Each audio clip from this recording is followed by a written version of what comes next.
Hey.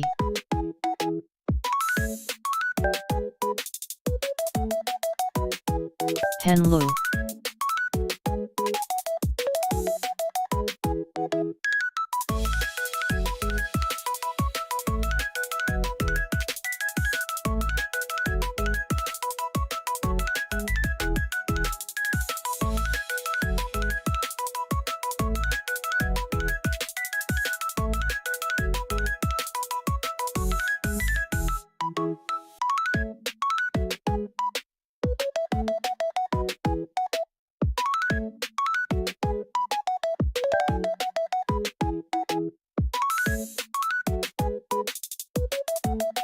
Morning.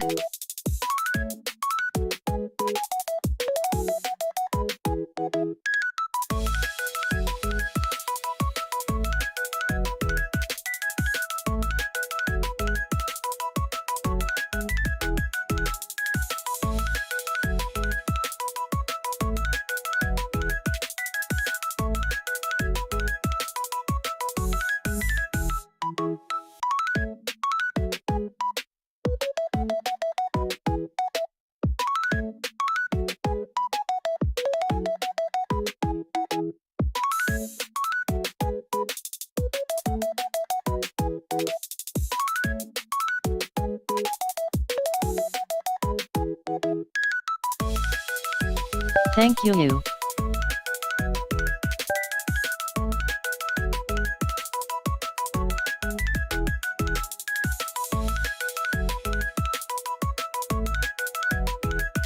Still pretty silent.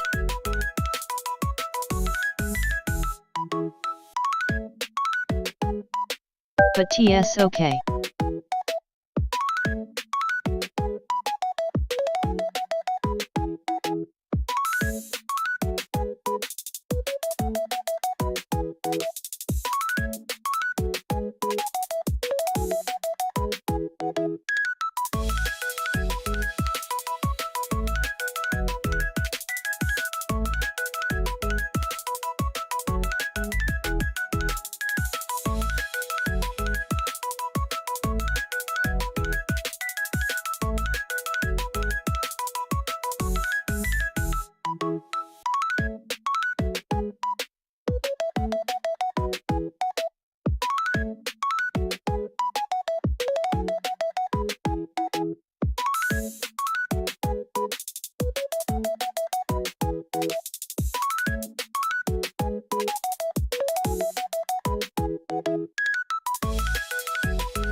Oh.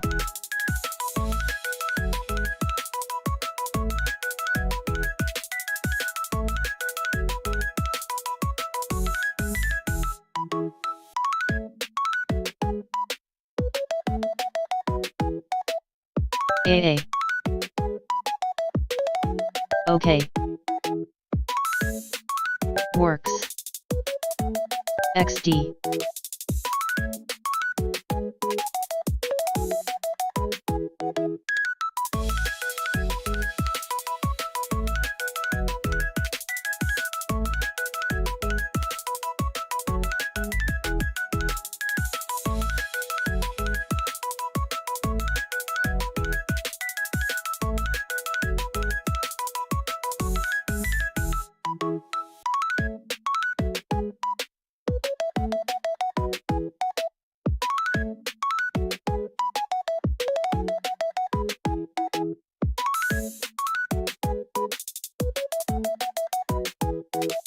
The TDS, love.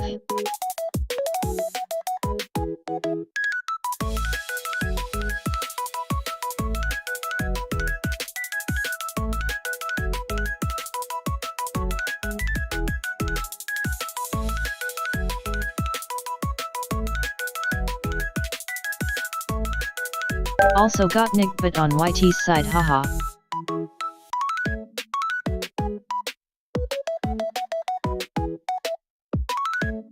PR.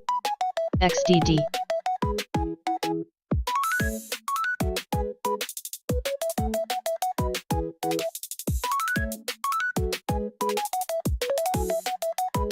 Hi.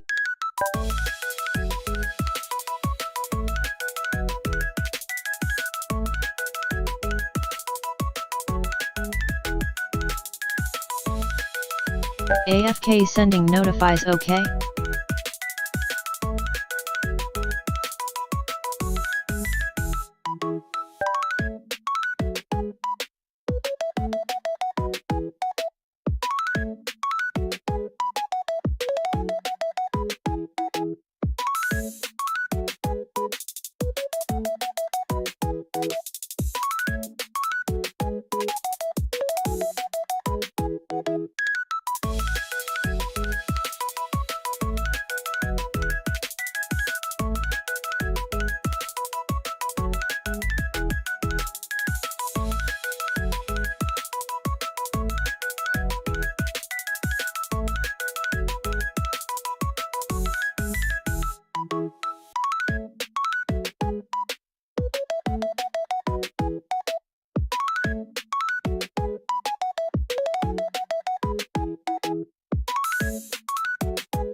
UUXD.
Okay, I live XD.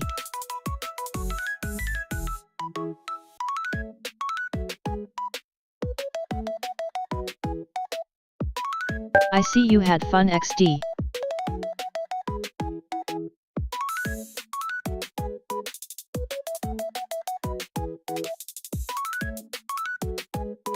Hi Ken.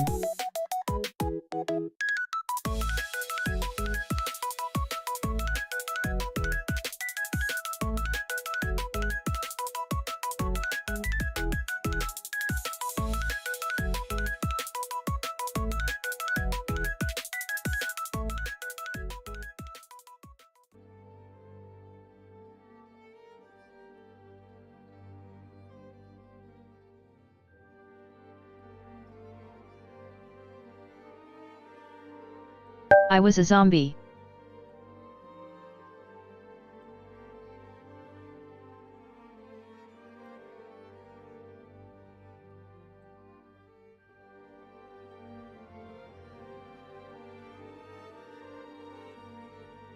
Yee only for today I.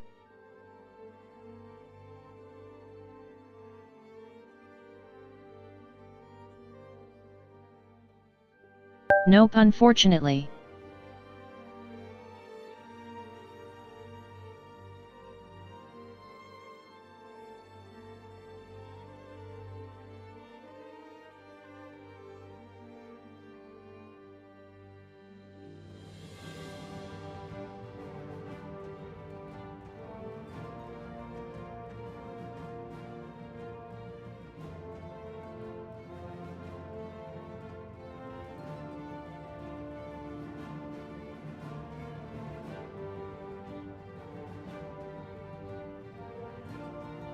Ken is our most precious VIP.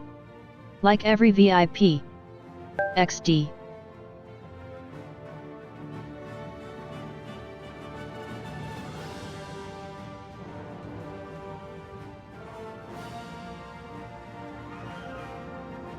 Hi Twitchy.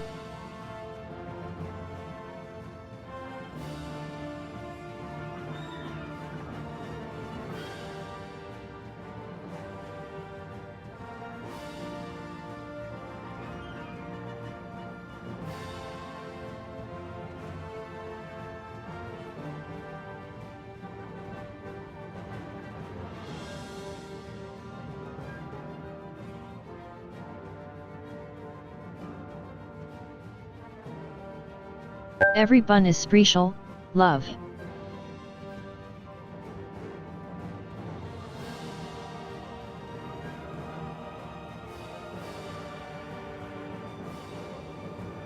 Twitkug. Wait.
I wanted to put it in the bun. But okay. XD.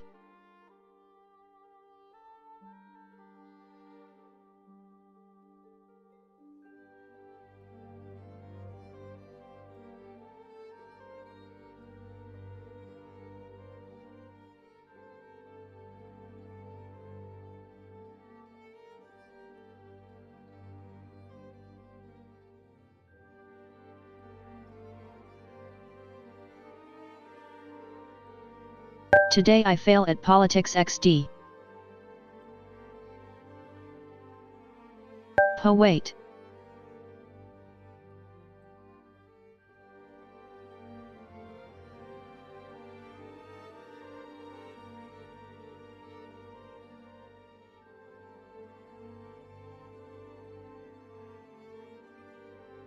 Okay. PR15 on bot says, at Sylviarill so just normal politics.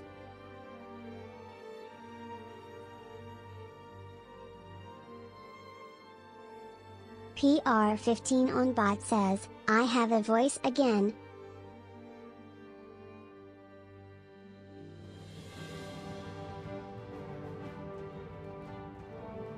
Had to mute it for the bot AST time XD.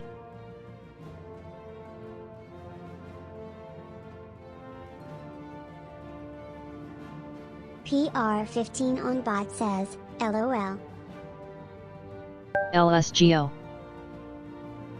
Twitchy Dibbles says, and now you unmute for the bot. PFF. Twitchy. XD.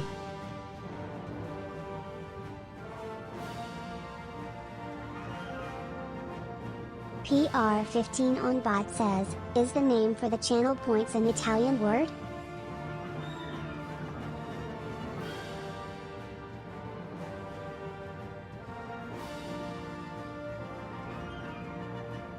No.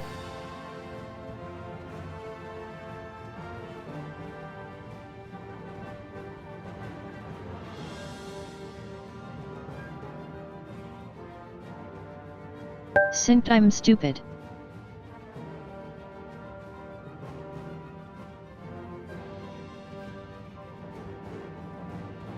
PR15 on And bot can't says, decide country. just curious, not sure what it was, or how to say it.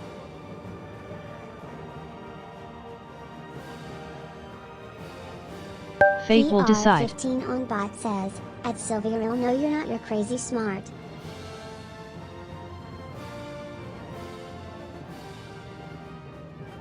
I wish. XD. Kenzum Oda says, so my internet just died. Currently on mobile data. Let me set it. Oh no, Ken. Kenzum Oda says, so my internet just died. Currently on mobile data. PR15 on bot says, at Sylviarill you are. Chad tell her how smart and awesome she is. Twitchy Dibbles says, terrible timing Ken. Kenzum Oda says, so my internet just died. Currently on mobile data. PR15 on bot says, at Kenzum Oda 3 times? Oh no, Kenzum XD. Oda says, you are asking for a bad time if you randomize and get a smaller nation.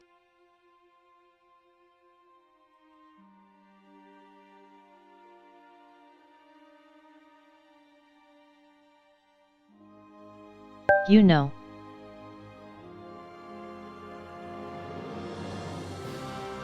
For the funsies. PR15 on bot says, imagine being French.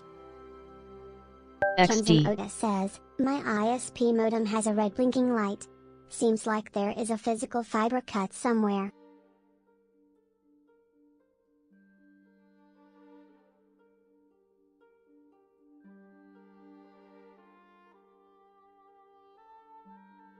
Kenzum Oda Okay, says, wait. at Sylviarill okay then.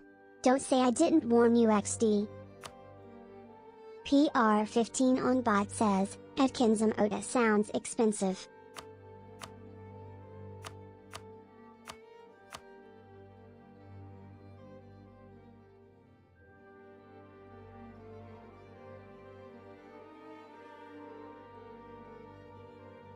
PR15 on bot says, is this anything like SYLViE?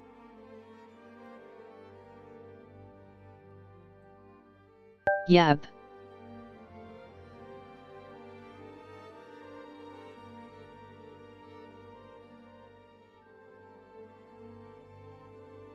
PR15 on bot says, was there ever an Italian monarchy? Kenzum Oda says, at PR15 on bot it's most likely a fiber cut on the ISP side, not so much the cables on my end. PR15 on bot says, at Kenzum Oda few. Kenzum Oda says, at PR15 on bot real-time grand strategy game instead of a turb-based 4x game.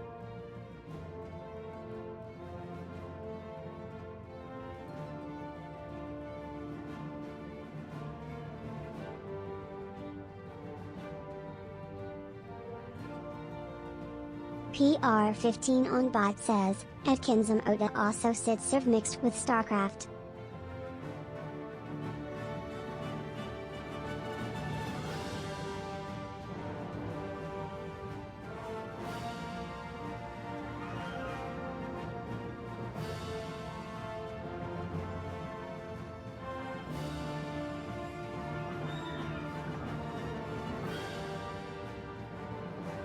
Kenzum Oda says, that's a simple way to put it but sure let's go with that.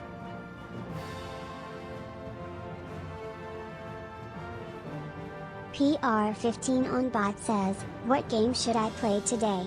Fallout 76 or StarCraft?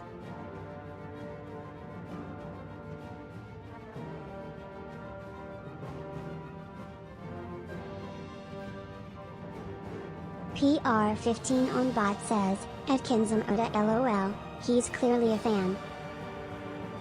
PR15 on bot says, can smell the sweat.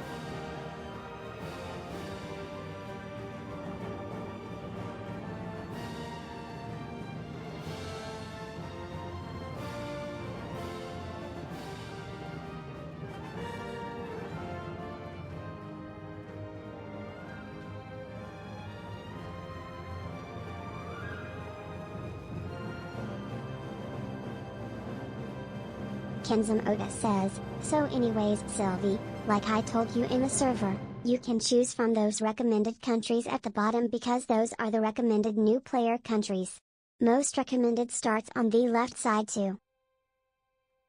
PR15 on bot says, what you working on SYLViE?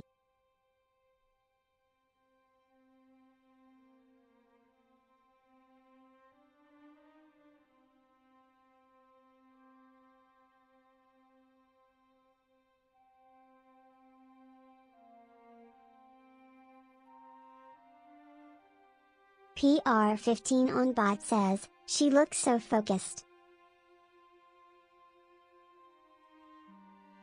Kenzum Oda says, at PR15 on bot yeah, I played this since release and until the devs decides to end their DLC support.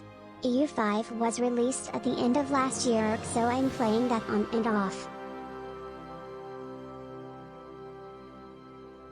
PR15 on bot says, you can see the determination and it's so cute.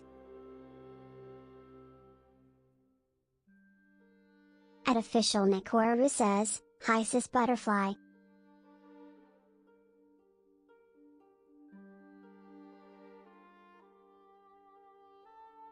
PR15 Hi. on bot says, ooh spinny.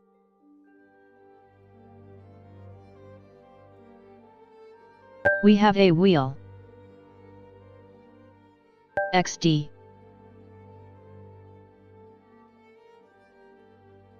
PR15 on bot says, now we can drive.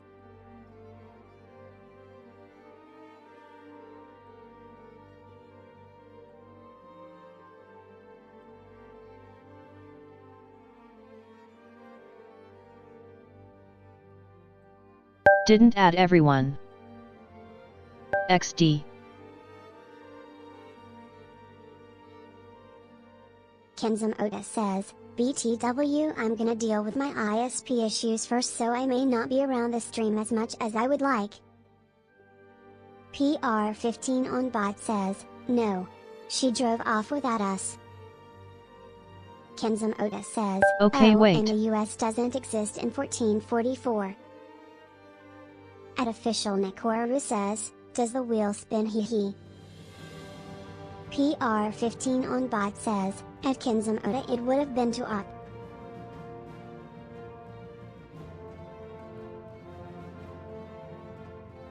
Okay. XD. But your bets.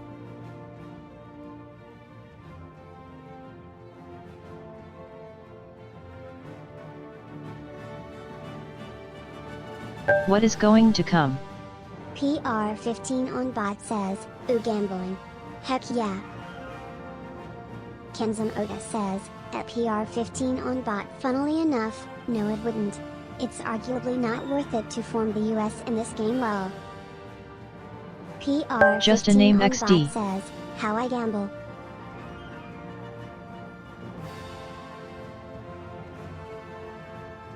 PR15 on bot says, Italy. It'd be fun it was Italy. Twitchy Dibbles says, Spain. PR15 on bot says, Ah, Spanish Twitchy fun. Dibbles get out. Imagine. XD.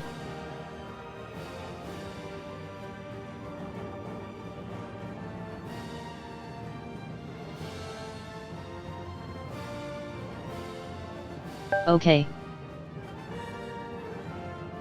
PR15 on bot says, Add us Sylviarill over. imagine being French, ew.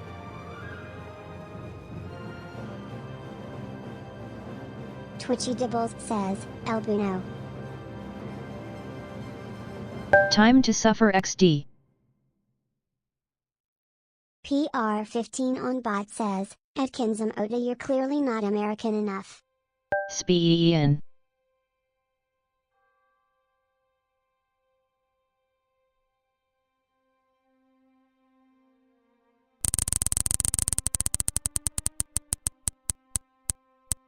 PR15 on bot says, no spin? PR15 on bot says, spin. PR15 on bot says, LOLOLO. UK. Twitchy Dibbles says, for the Queen. Kenzum Oda says, at PR15 on bot it's because I'm not lol I'm Asian and I live in the eastern side of the world XD. For the Queen. PR15 on bot says, we're Brits. Kenzum Oda says, at Sylviarill, a relatively safe country then. Good luck. PR15 on bot says, at Kenzum Oda you're forgiven mostly. PR15 on bot says, at Sylviarill you are the Queen. We can go.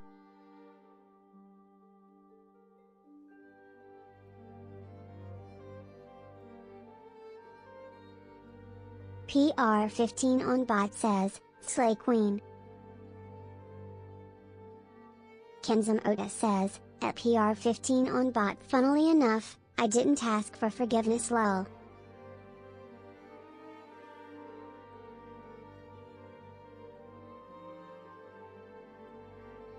PR15 on bot says, at Kenzum Oda you don't have to lamau.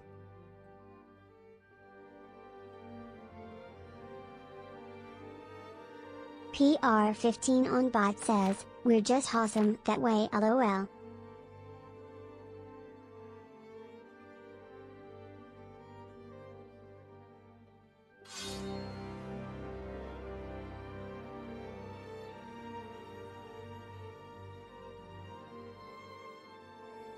Oh no XD.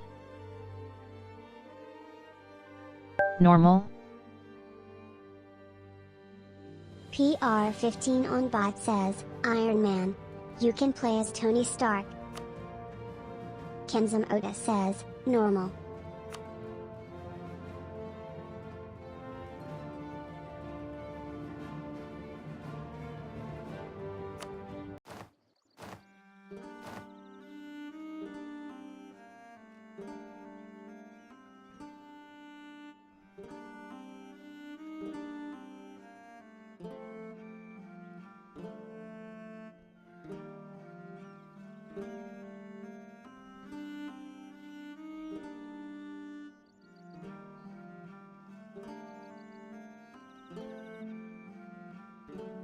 PR15 on bot says, darn, I wanted to see you play as a billionaire, playboy, philanthropist.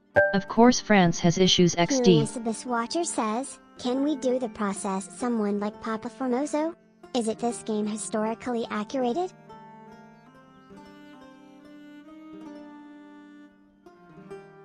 PR15 on bot says, no idea yet. That's cause they're French.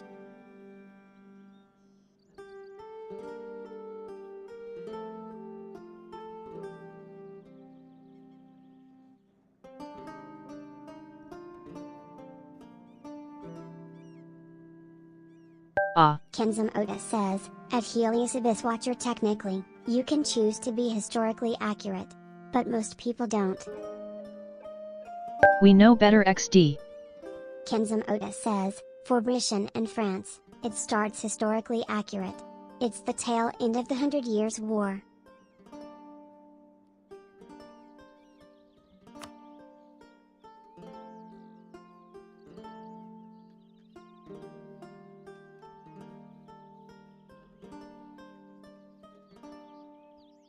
Helios Abyss Watcher says, I want we're to call Catholic to a process a dead body. PR15 on bot says, at Kenzum Oda making me wanna play Civ. Helios Abyss Watcher says, like they do in the pot. PR15 on bot says, at Sylviarill.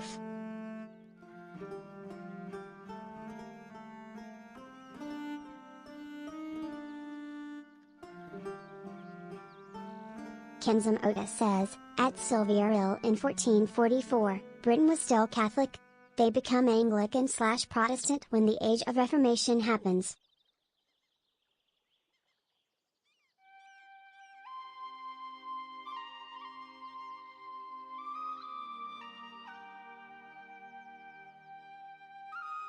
PR15 on bot says, gonna lurk for now, okay, have fun.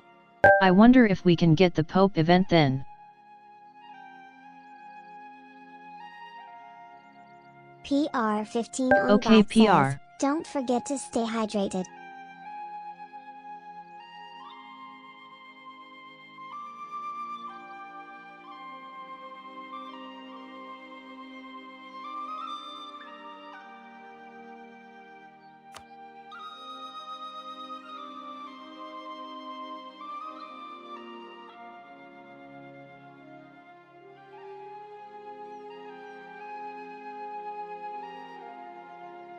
Kenzum Oda says, at Sylviarill not sure if that's part of a DLC or you can do it without it.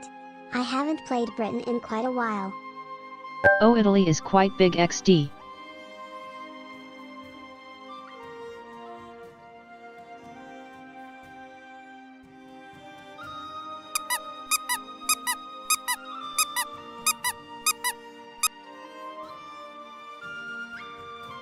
Thank you for the resub XD.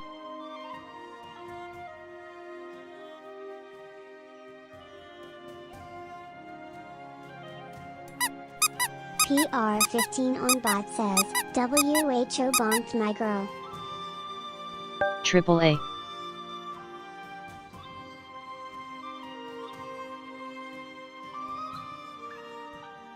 Stop bonking XD. PR15 on bot says, how dare you.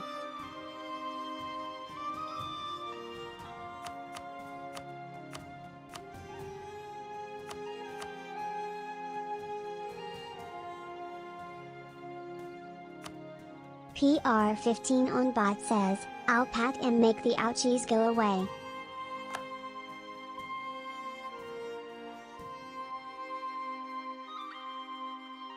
Song Kuyuhu. Okay.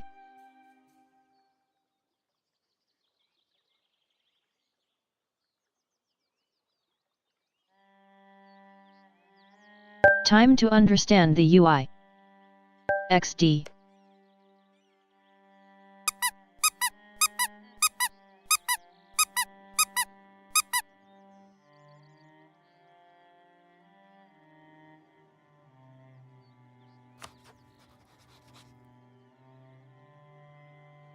Helios Abyss Watcher says, like the UI of Crimson Desert I suppose. Kenzum Oda says, good luck. I'll be dealing with this stupid outage for now, so I'm not sure I can actually answer any questions you may have.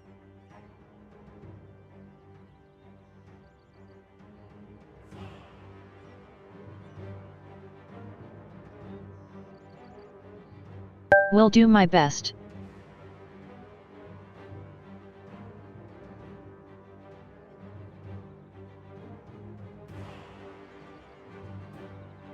Fight for the ISP Soldier 07.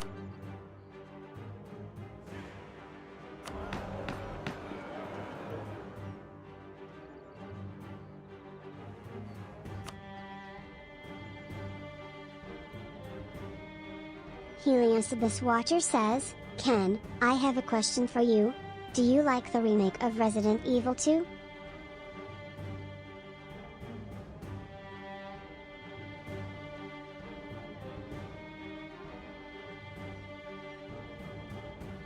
Kenzum Oda says, at Helios Abyss Watcher, for the most part yes. Oh, the parliament is managed by me too.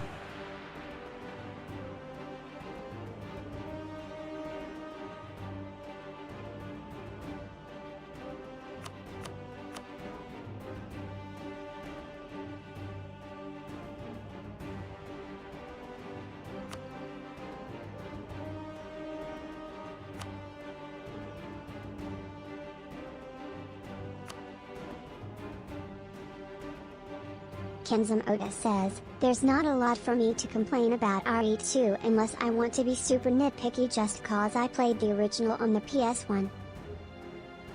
Kenzum Oda says, RE2R. Wow, England truly wanted war XD.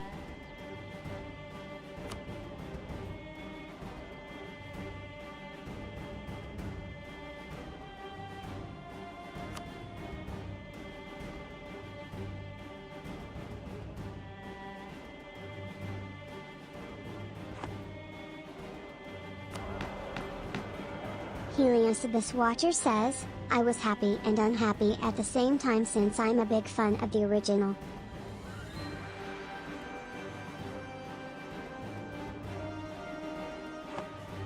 Helios Abyss Watcher says, now I'm playing Re9.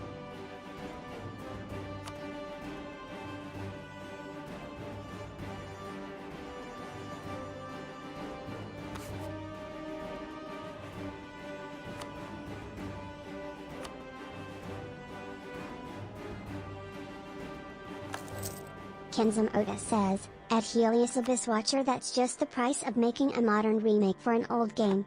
You win some, you lose some. It is what it is.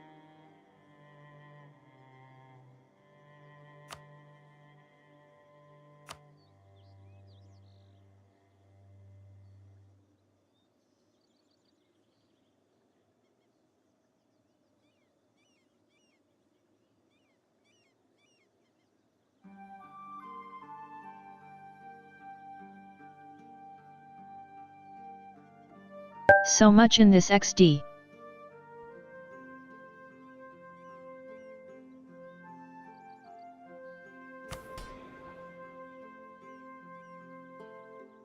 Helios Abyss Watcher says, what I hated was the scenario A and B, that was terrible.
Can't slide already?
Send an insult.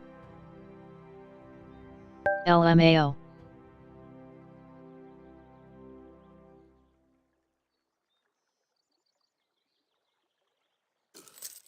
In which sense?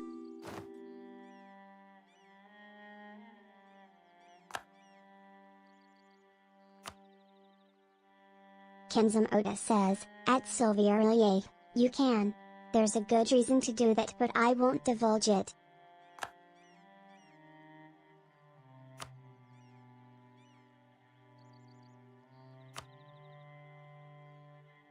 Kenzum Oda says, and the insults are colorful XD. There are no swearing. Just a lot of colorful words used XD. Sorry Marrakesh XD.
God. XD.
Oh.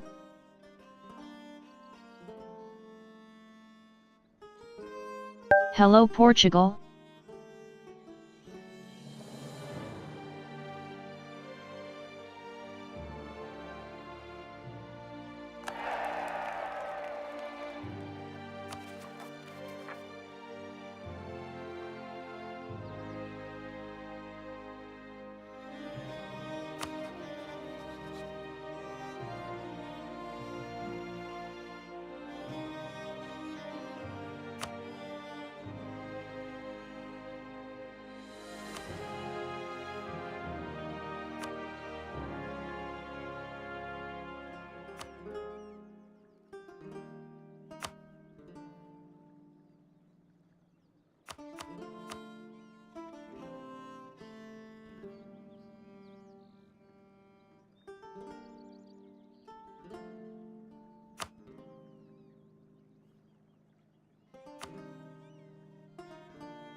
I can't do much for now. Lulu0 says, heyo.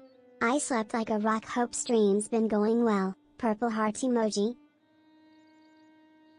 Hello Lunae.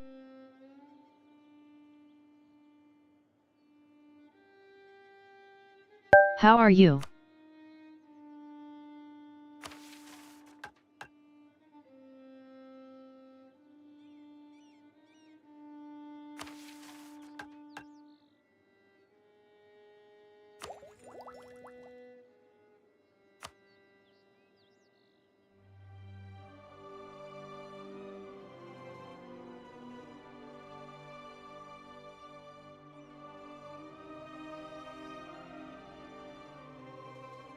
Luna_Lulu0 says, still waking up, who?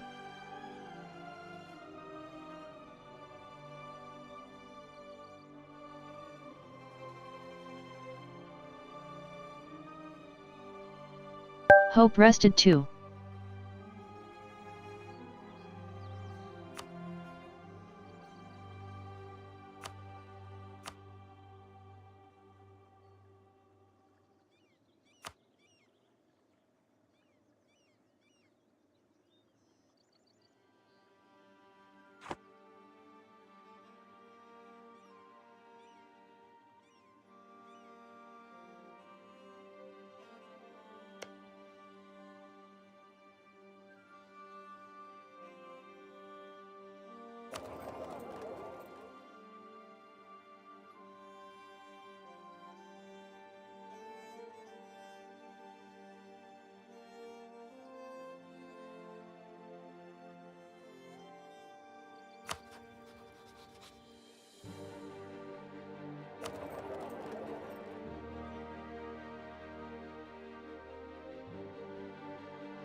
Kenzum Oda says, NGL, as someone who knows this game too much and too well, it dawned on me how much crazy the community, including myself, who play this game is lol.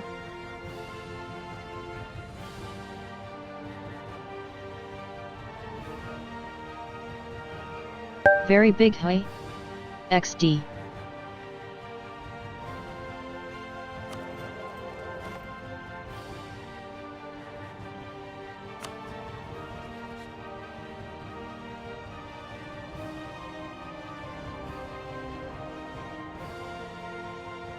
Kenzum Oda says, I wouldn't say big. More likely unintentionally speedrun the game. Luna_Lulu0 says, thanks, I am rested, just wish half the day wasn't gone.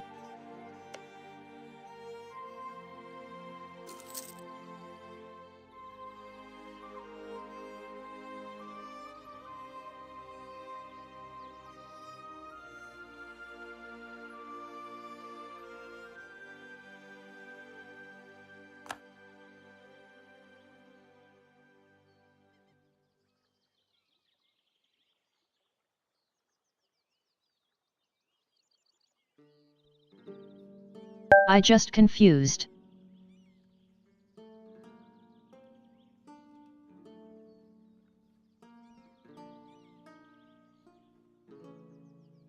I'm doing nothing XD.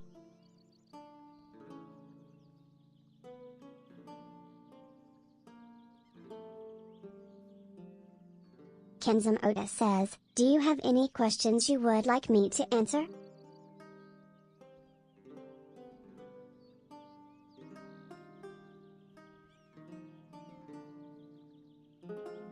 Everything? XD.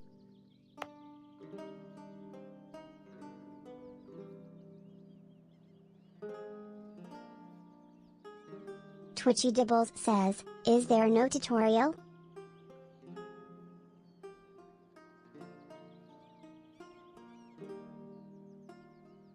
Kenzum Oda says, at Twitchy Dibbles the tutorial for this game is absolutely horrible.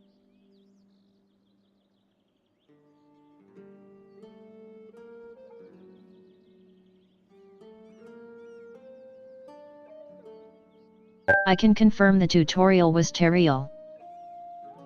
Kenzum Oda says, at Sylviarill, is there anything that immediately catches your attention that you want to tackle?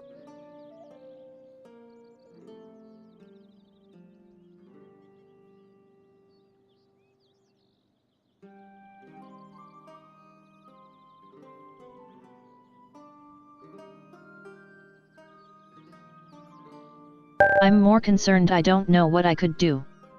XD.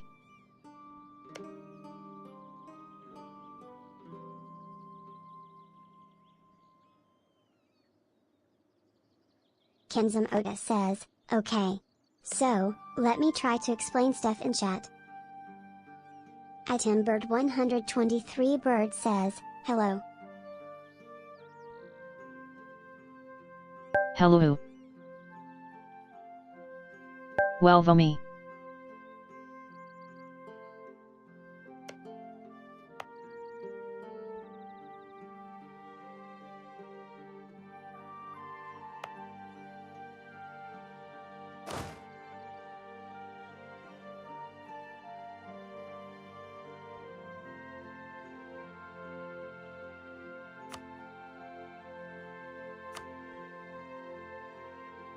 Kenzum Oda says, so welcome to EU4, this is a grand strategy game wherein you choose your nation from 1444 and then see how far you can go with it.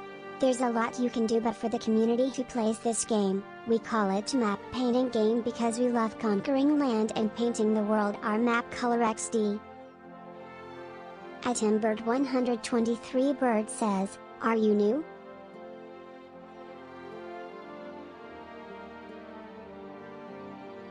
New to the game, yes. Kenzum Oda says, since you are playing Britain, you will be dealing with the tail end of the 100 Years' War with France. When that even triggers, you get I'm to literally choose whether trying you want first to fight time France to E1. keep your lands in the mainland, or you want to abandon it completely.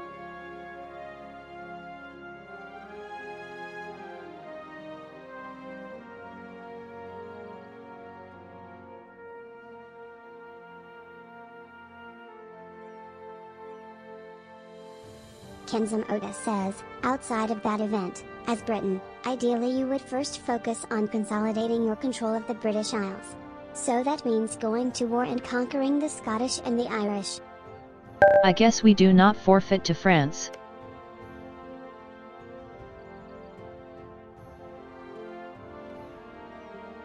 Oh no. The Scotland. Item Bird 123 Bird says, BTW are Italian, right? Yep.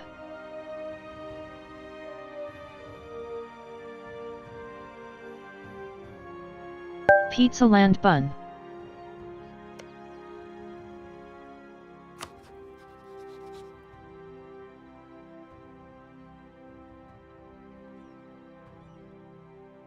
Kenzum Oda says, at Sylviarill, if you want to have an easier time, you do. If you want to go hard mode at the start, you do not forfeit. Most people recommend for new players to forfeit your lands in mainland Europe and just focus on consolidating the British Isles. I recommend the same. Item Bird 123 Bird says, cool. Kenzum Oda says, that way you don't have to deal with France in the early game because it's such a pain. Okay, makes sense.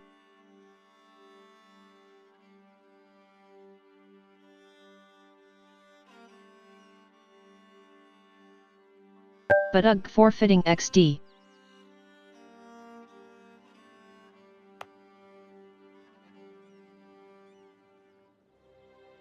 Kenzum Oda says, so going back, the very first set of things you can do is more on conquering the Scottish and the Irish.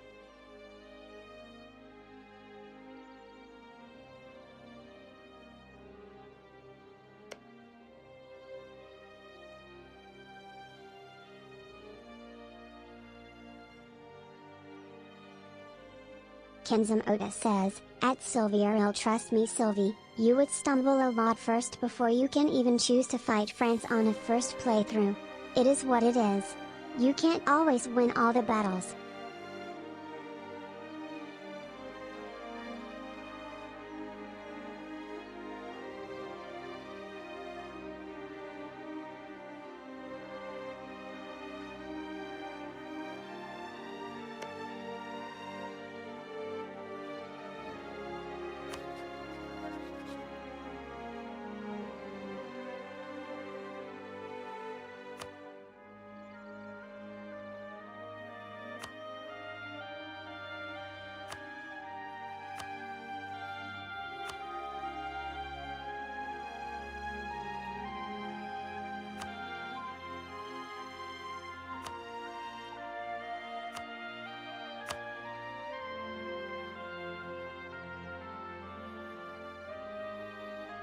Kenzum Oda says, anyways, I would suggest making any actions whether it's diplomacy or spying or economy to be focused on consolidating the British Isles.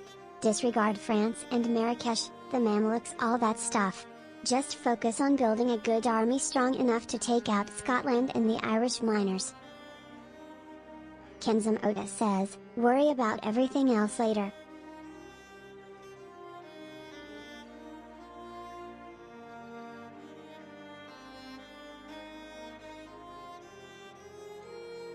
I'm worrying for the UI now XD. Kenzum Oda says, BTW, I'm trying to explain stuff in a very basic way that I'm aware is not even helpful XD.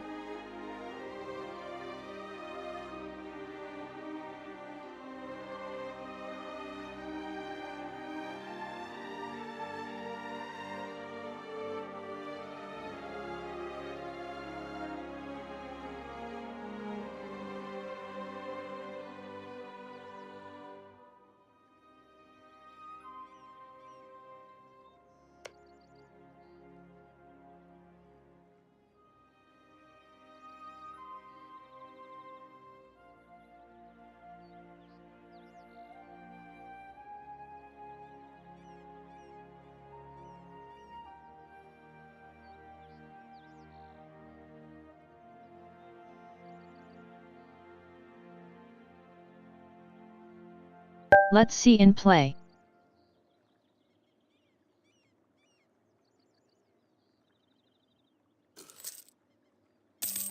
Maybe something triggers. Says, my suggestion is that if you decide check some stuff in the UI to press buttons and try to understand what it is, don't hesitate to pause the game.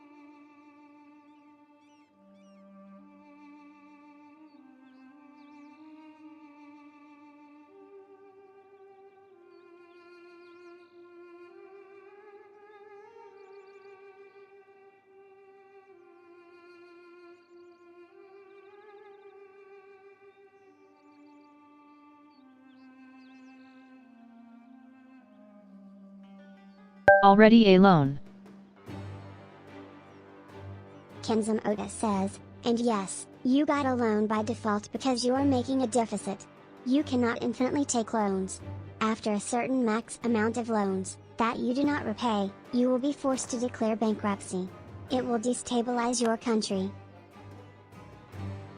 Kenzum Oda says, loans are technically not something to be afraid of in this game.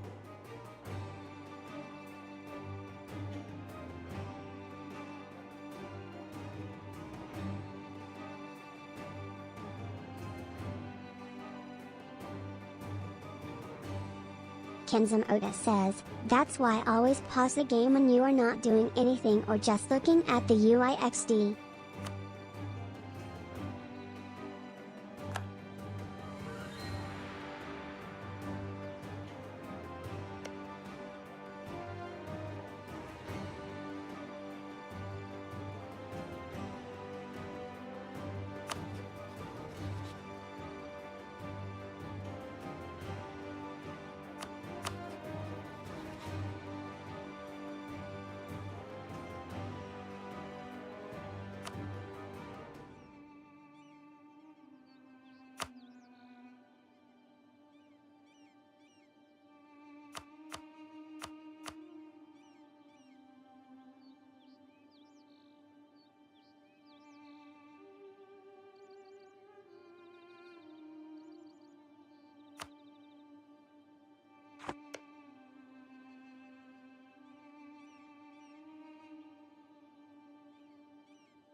Ids are achievements.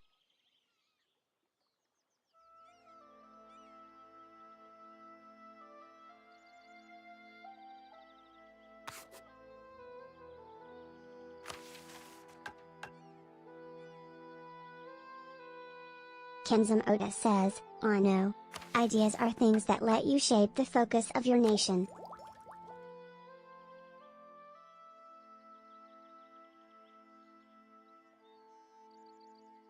Kenzum Oda says, "Ideas and essentially buffs and plus modifiers for certain aspects of your nation." Yes, but I just can't click.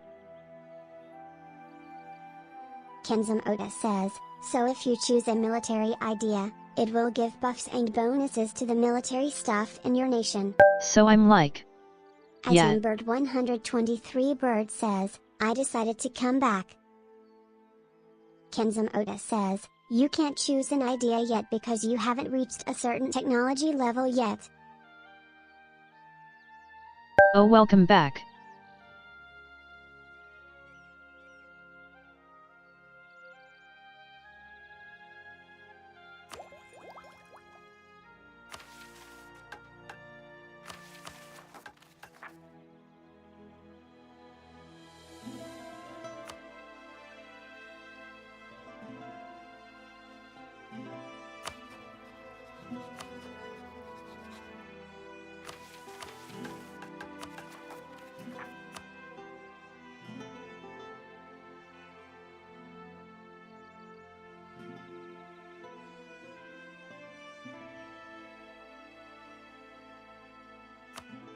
Twitchy Dibbles says, "This is so overwhelming."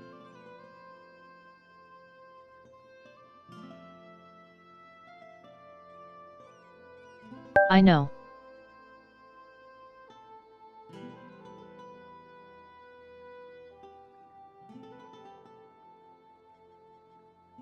Kenzum Oda says, I'm glad I'm not a "This politician." is why I offered beforehand to play the game with UXD." Kenzum Oda says, "Multiple times I must say XD." Keen XDDD.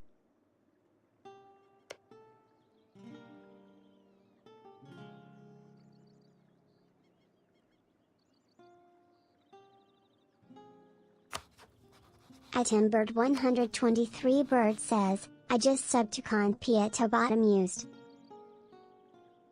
Twitchy Dibbles says, "How do we conquer Scotland?"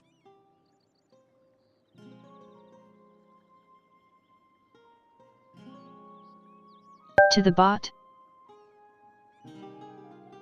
XD.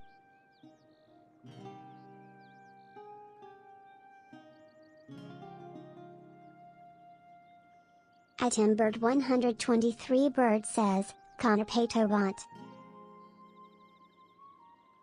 Also, yeah, the UI is cut 100%.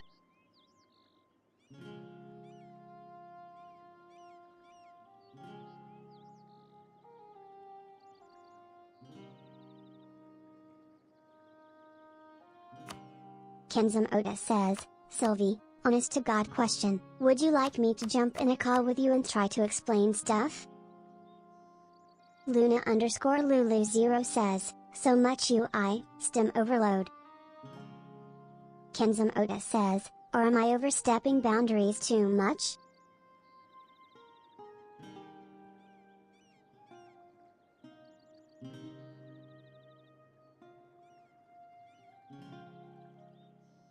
Kenzum Oda says, "Because of course I am a viewer.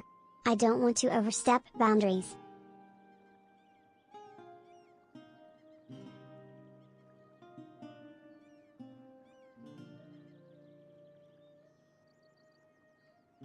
Alistromclean 2003 says, "Did you just lose the UK?"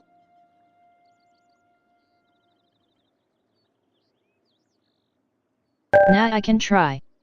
If you mind being gay if you want XD, but I've no voice. No, not yet. XD.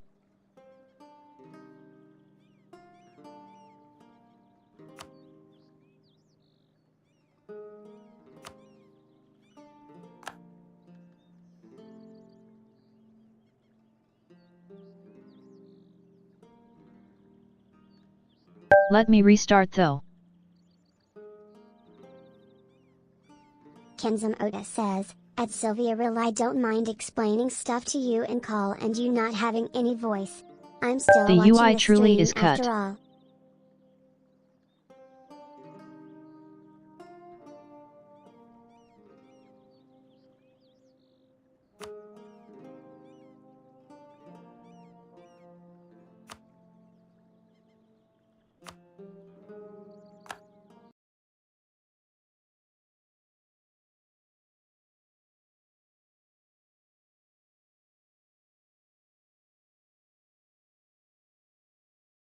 At Clean 2003 says, glad I don't need to learn a new language face, with tears of joy.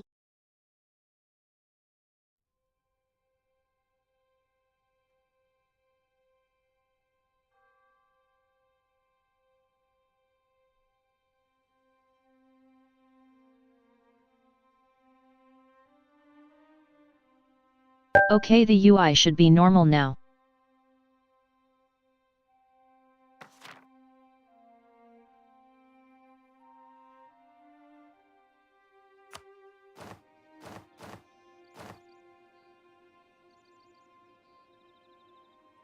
Yes.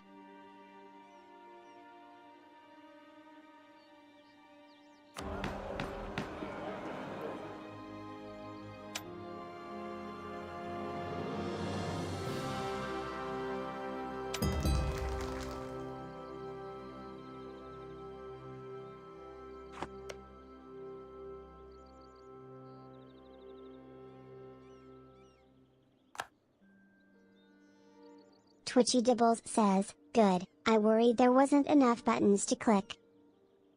Way better XD.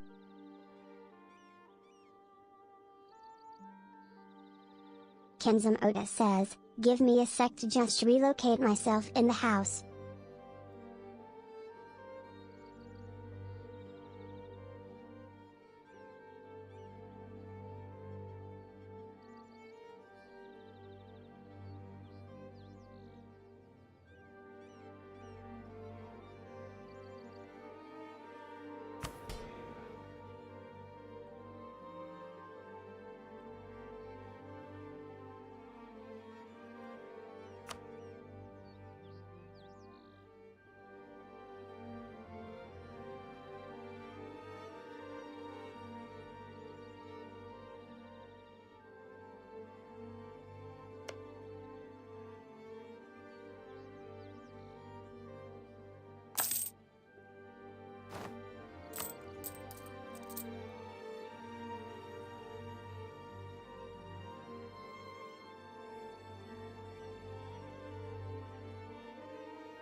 Okay.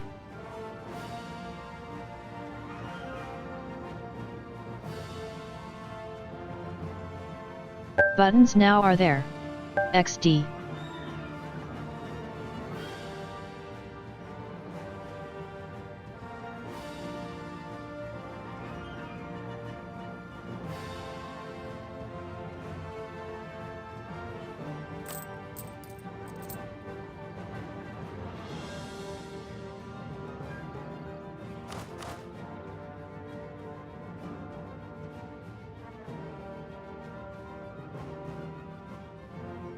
See?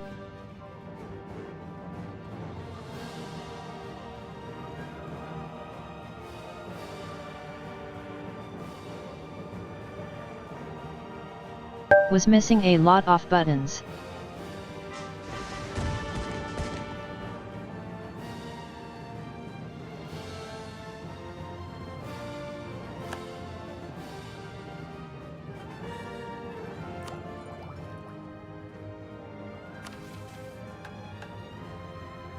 At Milo_20 says, you playing multiplayer? Also, are you new?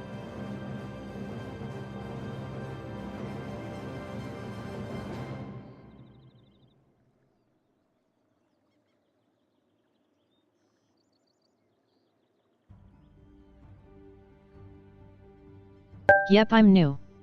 First time.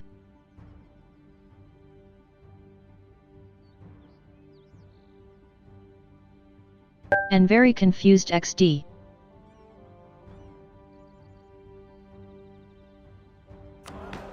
Kenzum Oda says, okay, I just relocated. Kenzum Oda says, I'm gonna jump in a call.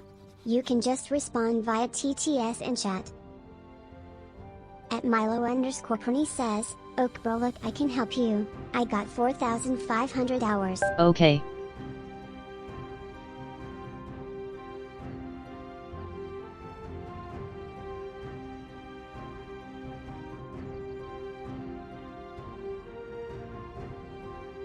Kenzum Oda says, I'm in the server. All the help is appreciated XD.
At Milo_Pony says, so for every nation you play you can always add the +1 monarch points for each estate.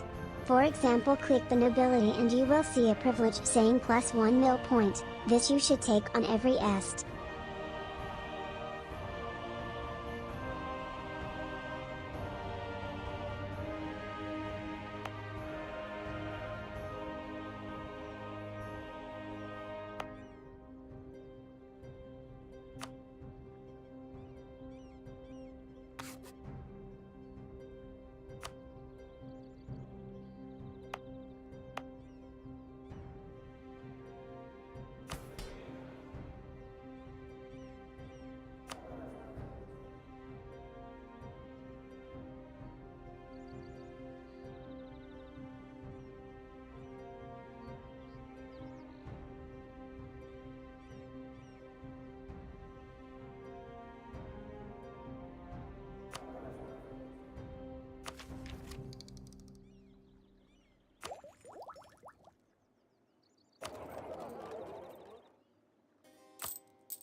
At Milo_Pony says, I forgot to say, right-clicking your nation opens the main window. This is where you find the estates all the way to the right.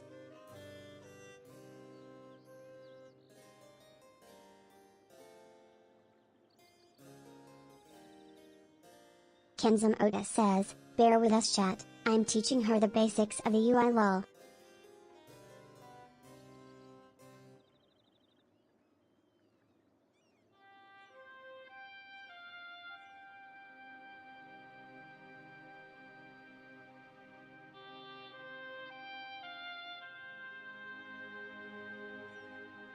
I'm a dumb bun XD, bear with me XD.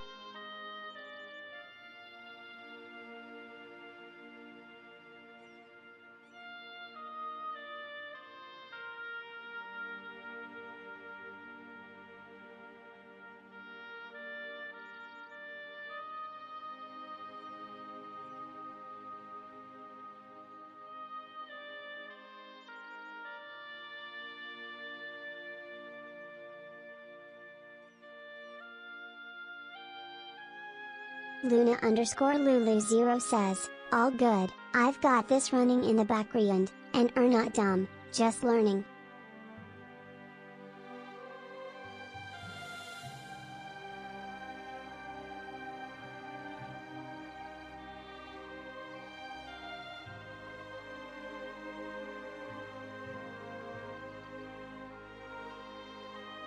At Milo_Pony says, MB I did not see. Oh well, it's fine. U4 is the most complicated game, U5 is sure new, but U4 was the near hardest game in Paradox.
At Milo_Pony says, to be fair, for you I recommend trying custom nations or even a mod that gives you even more points for custom nations.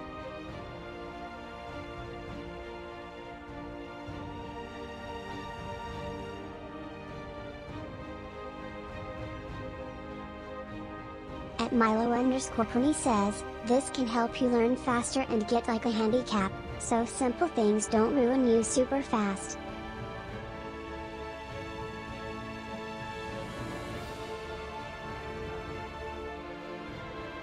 We choose UK entirely randomizing.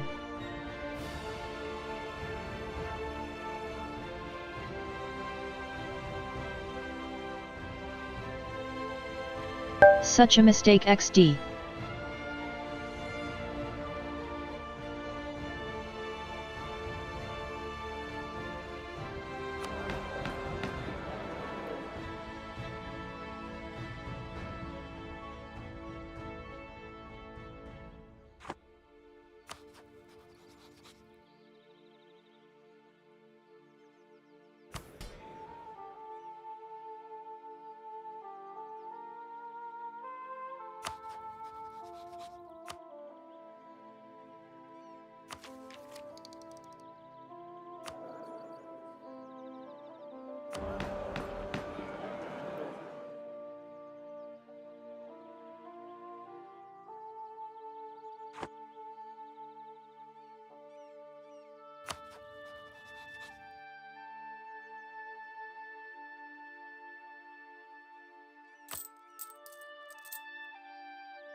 At Milo_Pony says, LOL well I mean that's not so bad, but maybe try custom nations. If you want to learn an existing nation, then I recommend the Ottomans or the Polish, or even the Spanish through the Spanish play different.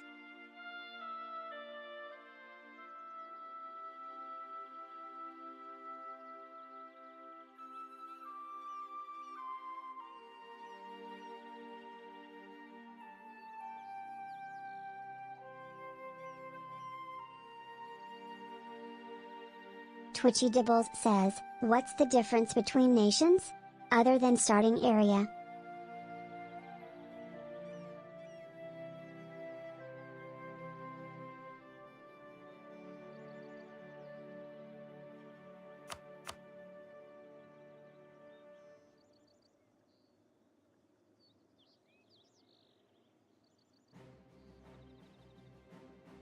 At Milo_Pony says, oh great question.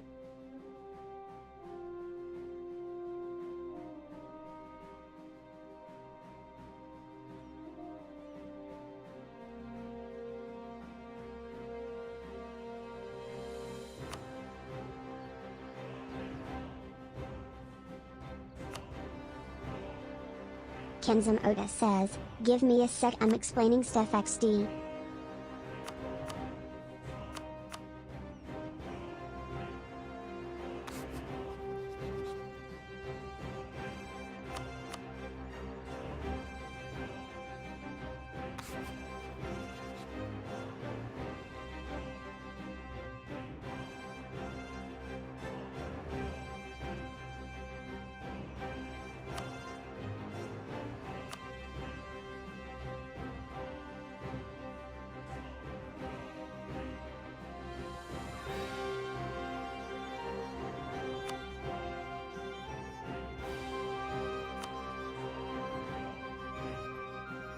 At Milo_Pony says, well, one major difference is missions.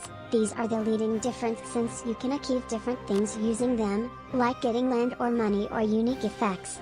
Since your friend is explaining At Milo_Pony says, we'll just reply slower.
Final IXD.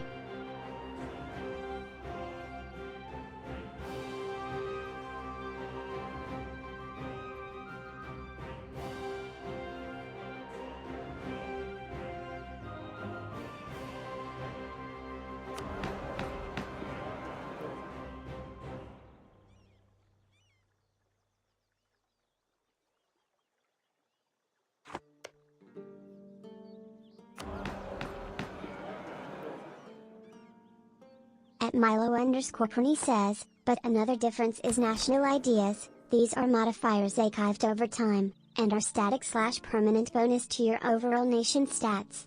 Then there is events/decisions. Except for this there is.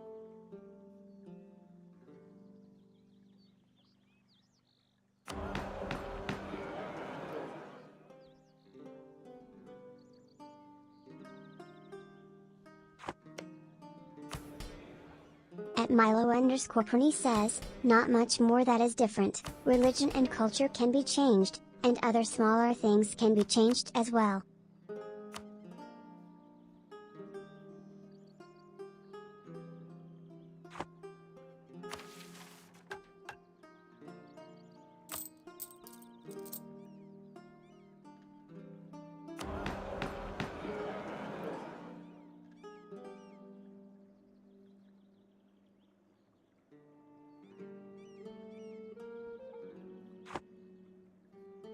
Twitchy Dibbles says, I see, thanks Milo Smile.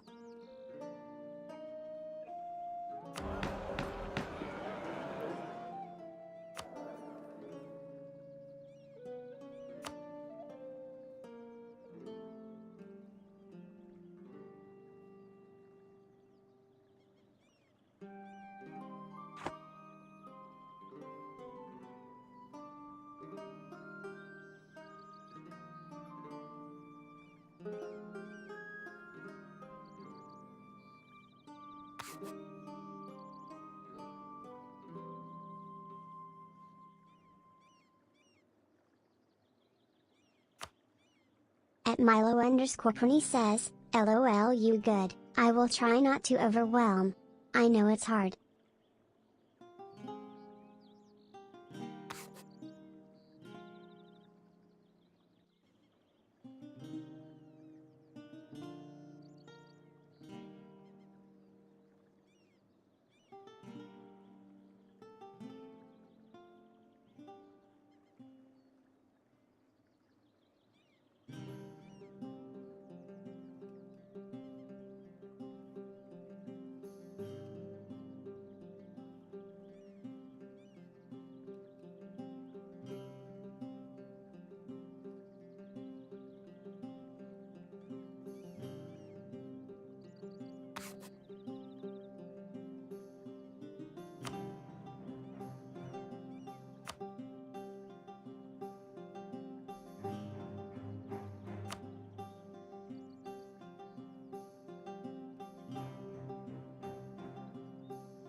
Kenzum Oda says, I'm now explaining the UI that comes out when she presses the shield.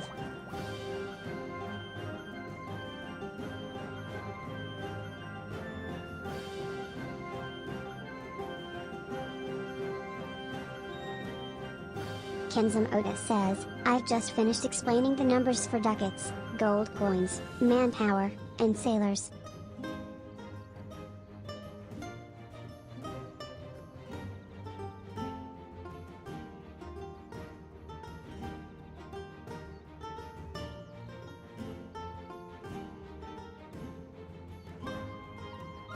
At Milo It was actually WY easier NCE. I understood buttons look like they're not buttons. XD.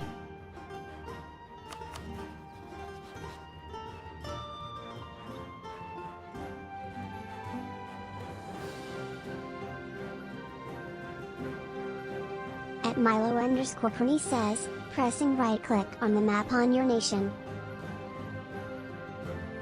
Kenzum Oda says, I'm mostly explaining to her the most integral UIs in the game for now. Coke.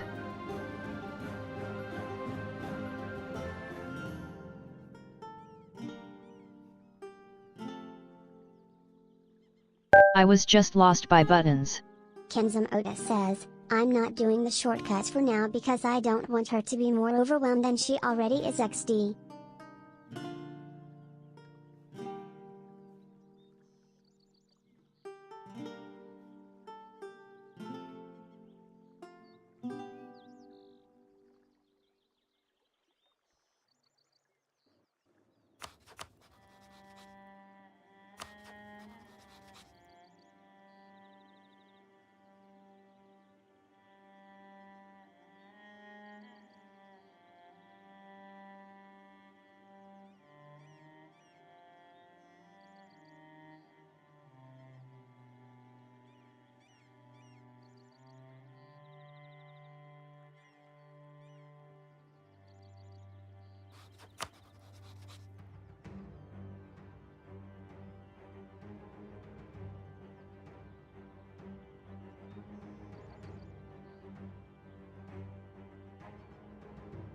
At Milo_Prinny says, that's good, keep it up. The UI is mainly important for when you play a faster game, where you have to know where to go, but a big help for her is knowing that the notifications top right will guide.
At Milo_20 says, due to the most likely issue with your nation, the notifications are the green and golden ones that look like mini flags, the hammer and saw in the chair and the dark looking man, that's what I maya.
Kenzum Oda says, I'm asking her to send any questions she has in the stream chat because I am admittedly having a hard time understanding her. It's my bad.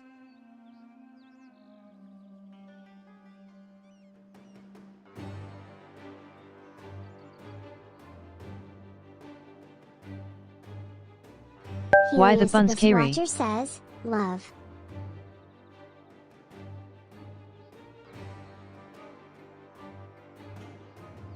I hate you. Kenzum Oda says, but I'm still trying to teach her diplomacy. Basically, we are now at the point where we are trying to start diplomacy with a different country. Heliosibus Watcher says, because we are going to war. Heliosibus Watcher says, time to kill out.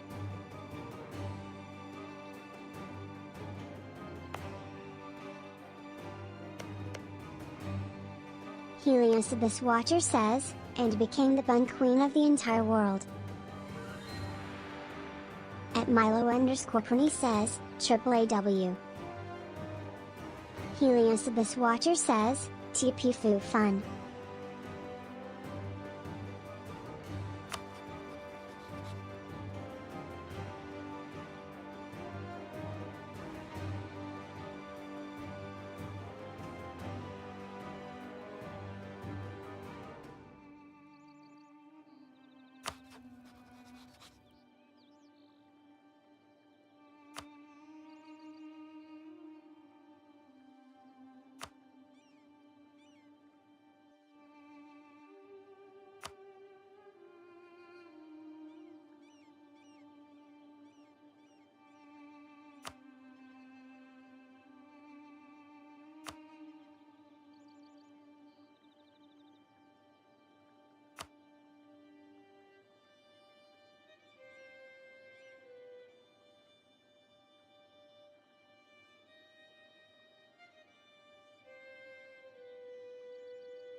So we can send insults to them. XD.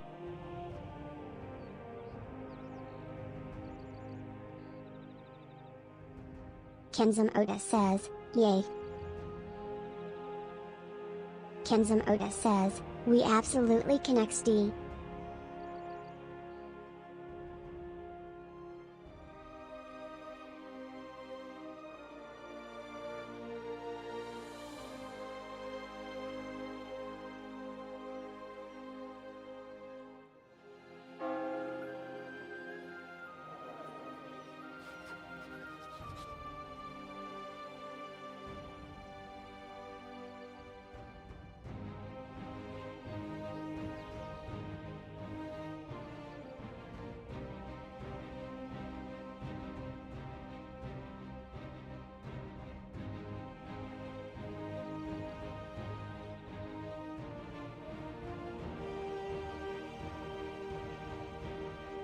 Kenzum Oda says, diplomacy done. Time to move to the other parts of the UIXD.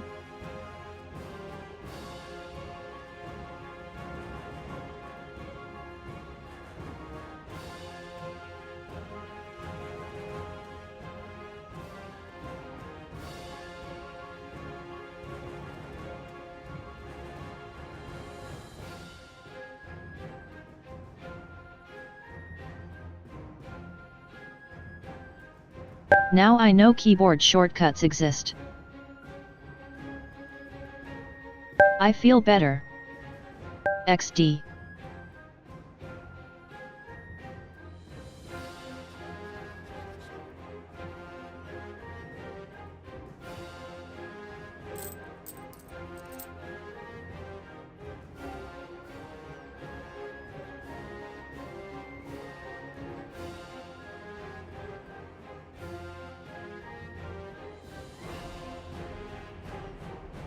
At Milo_Pony says, yee, I mean to be fair, teach her to use the same combo of estates, this way she never has to worry about it, that would just boost her overall every game.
In other news,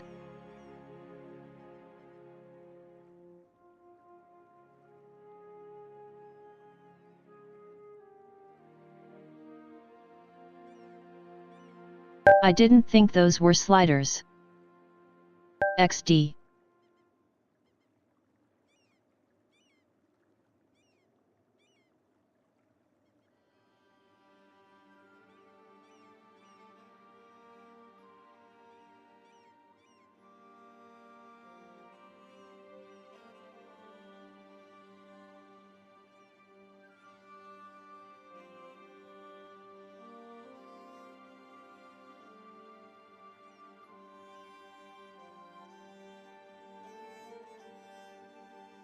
At Milo_Pony says, "Yee, they look strange. I recommend keeping the root.corruption slider to the max."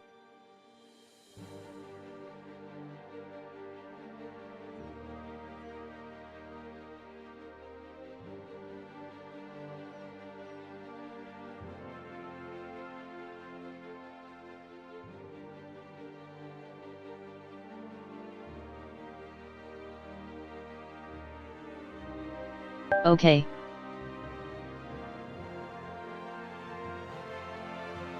Thank you, love.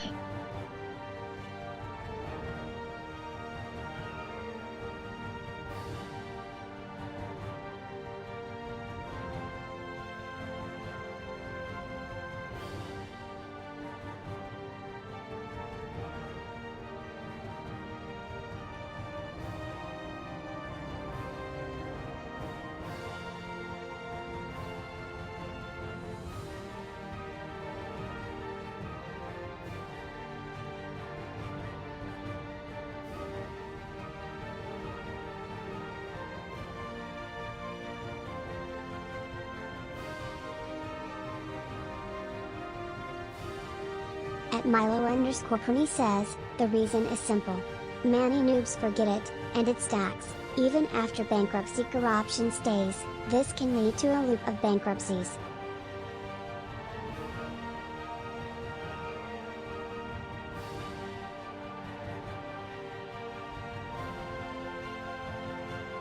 Yup, Ken is telling me, love.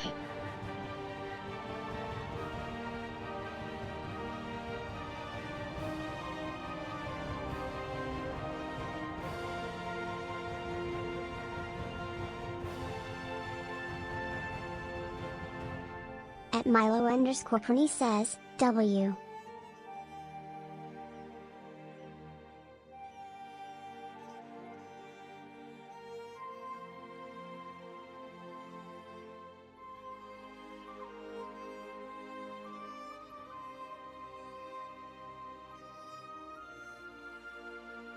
I see Twitchy on Discord XD. Says, "I'm trying to explain it to her in simple terms so that she's not too overwhelmed."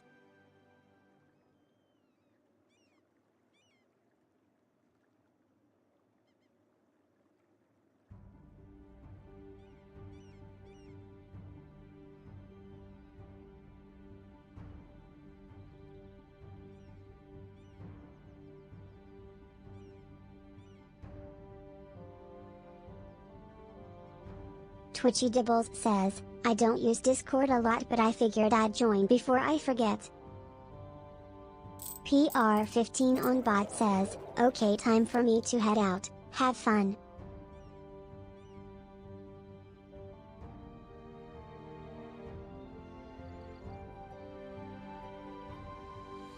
Thank you. PR15 on bot says, "Long live the Queen." Twitchy Dibbles says, "Take care."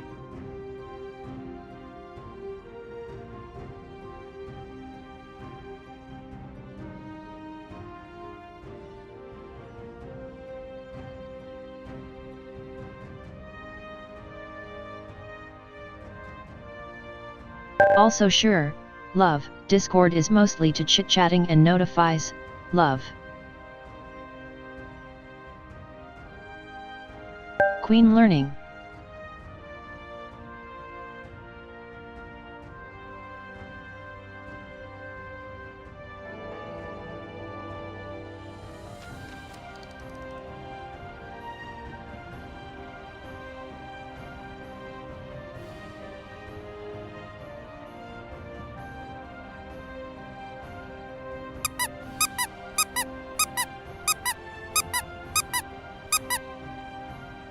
HMPF.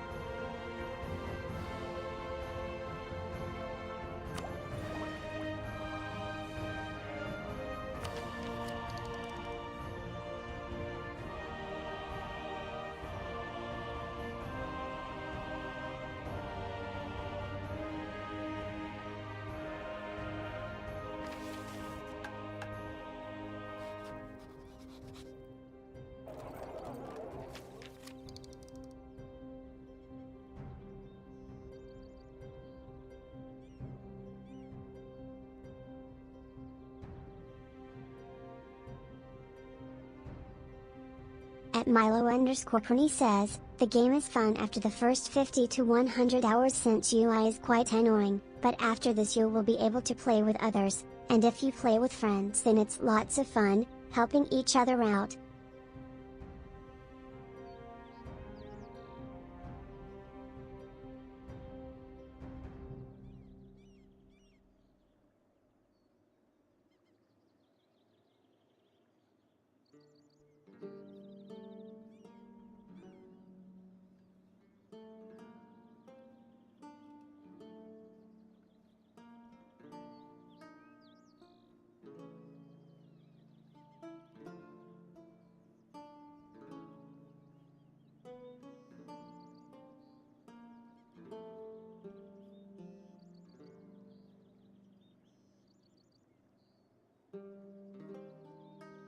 Multiplayer with Ken if I ever learn XD.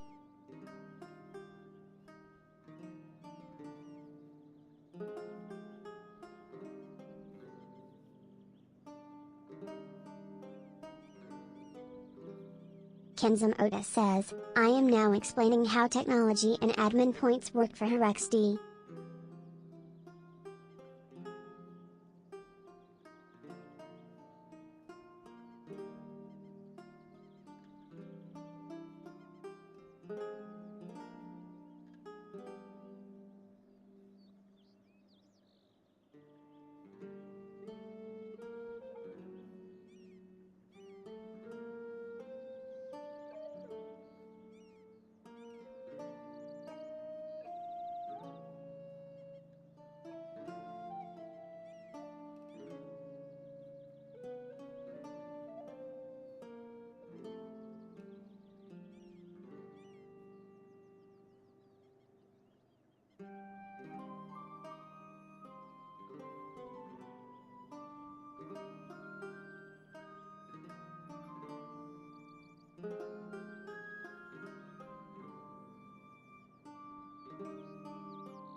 At Milo_Pony says, nice, I see now you're taking it left to right. To be fair, it's mostly simple. The three important bars are missions, economy and estates/government, since it depends on the playstyle.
Yay shit leader.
Kenzum Oda says, "Don't worry, we will get the shit leader killed."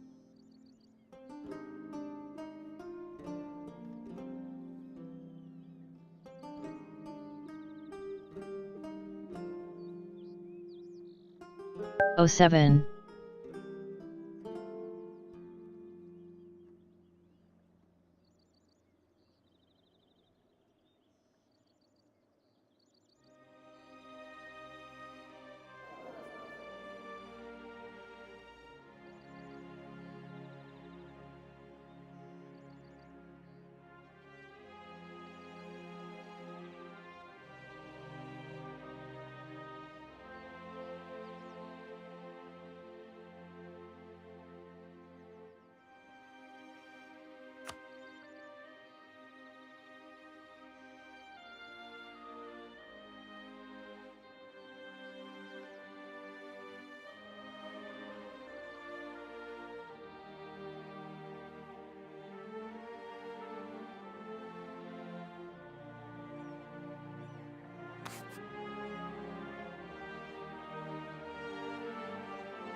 Kenzum Oda says, admin points XD.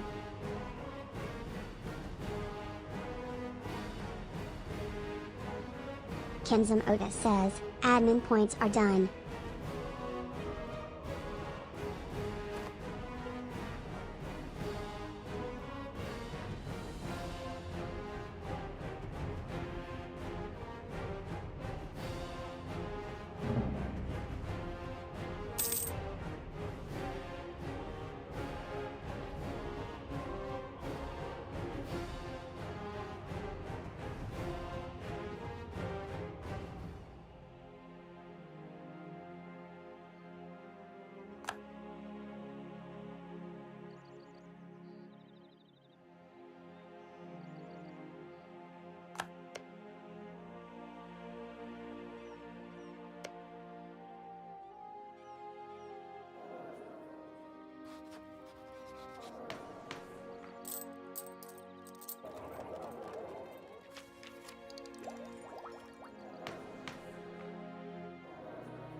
Kenzum Oda says, she wants to go to war.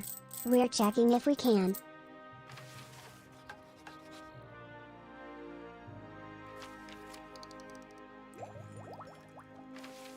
At Milo_Prinny says, I recommend if you're Christian to always royally marry the Burgundians. Remember to send the royal marriage and don't accept it when it's received. It's a Freenaden. Ken will tell you why.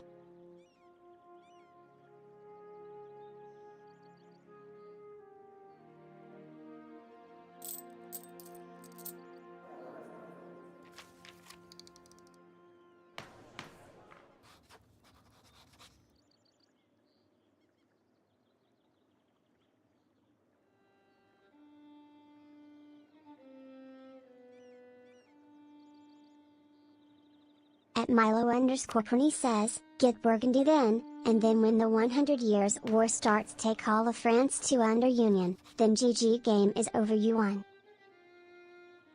At Milo_Prinny says, I see you have Burgundy as a rival so it's GG.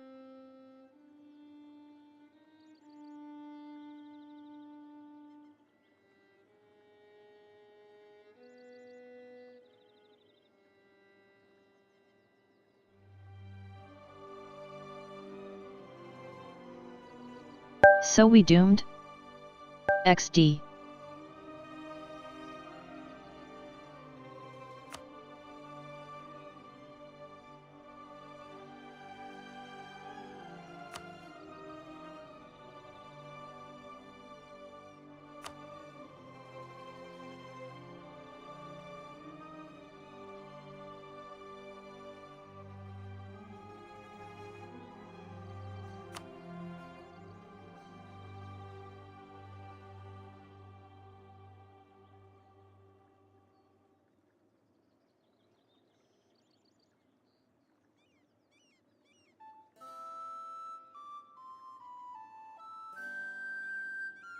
At Milo_Prinny says, but focus on maybe getting your province of Maine to a vassal, this way the war with France won't happen, and if it does it's because France declared, this way you are the defender and your allies will.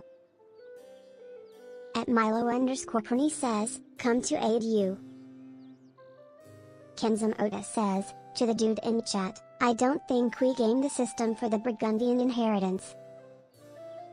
Kenzum Oda says, since Burgundy is a rival.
Milo_Pony says, "Yeah, I know lol, that's GG on that part, but maybe save her from the 100 Years' War. You can make it not happen by releasing Normandy and giving them Maine, this way she is safe for a while."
Okoke. Kenzum Oda says, to the dude on, she is curious about the Normandy strat you mentioned. I'm gonna teach Seeking it to her Normandy. now XD.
At Milo_Pony says, "Yeah, it's simple. Here is that green flag. You find Normandy and press them. Don't click play as the nation when the option pops up, and press release. This will make them a vassal of you. This will allow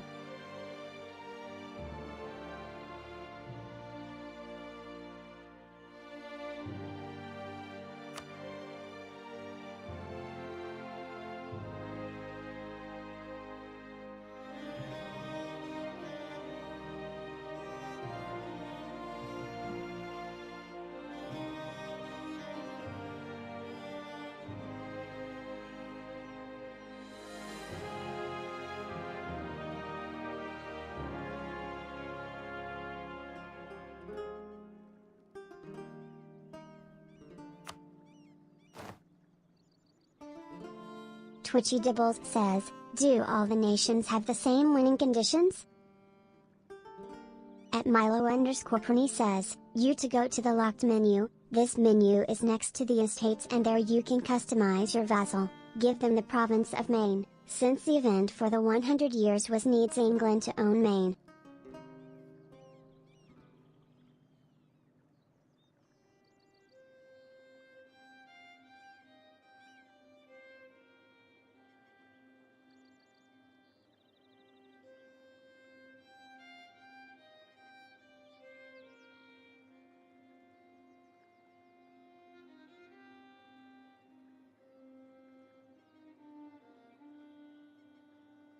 Seems not really. Small ones stuggle more. Kenzum Oda says, at Twitchy Dibbles there are ways to cheese the early parts of the game to put you in an advantageous position if you know the game enough.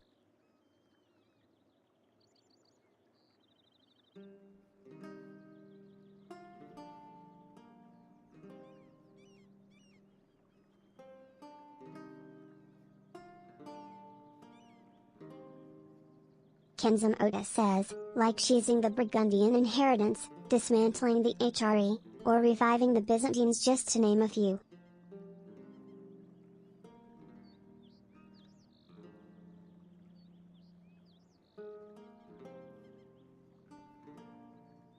At Milo_Pony says, most do. Winning conditions. Speaking of war goals are different depending on the casus belli, but in terms of winning a whole game the main strategy for all nations is to take it slow.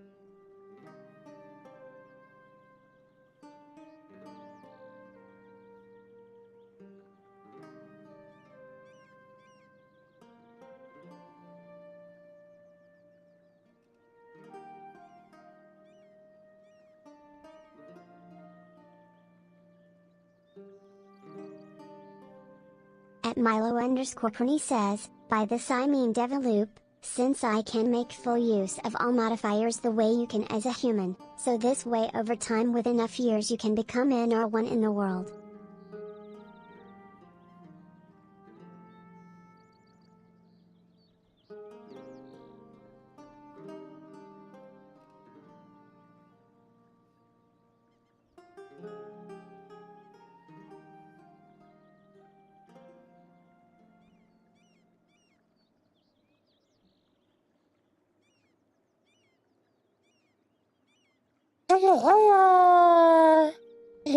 Let me unmute.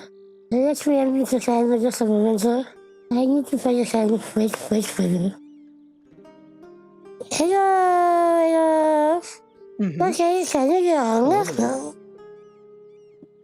Okay, you're on.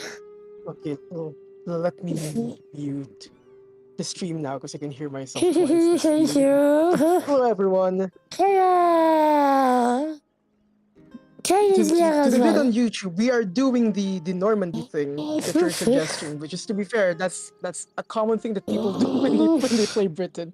I originally didn't want to teach her stuff on how to cheese the game and stuff that we players know because she's new. So I was kind of just hoping to just explain to her the UI and then let her discover things for herself. But at this point, yeah, let's just do that so she doesn't get any headaches. Okay. So the thing that Milo, I'm sorry, yeah. So the thing that Milo is saying is basically we are circumventing the whole 100-year war that I kept on mentioning to you at the start.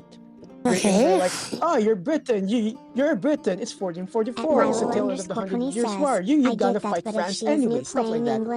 So what Milo or Milo again? I don't know how to pronounce your name. I'm so sorry.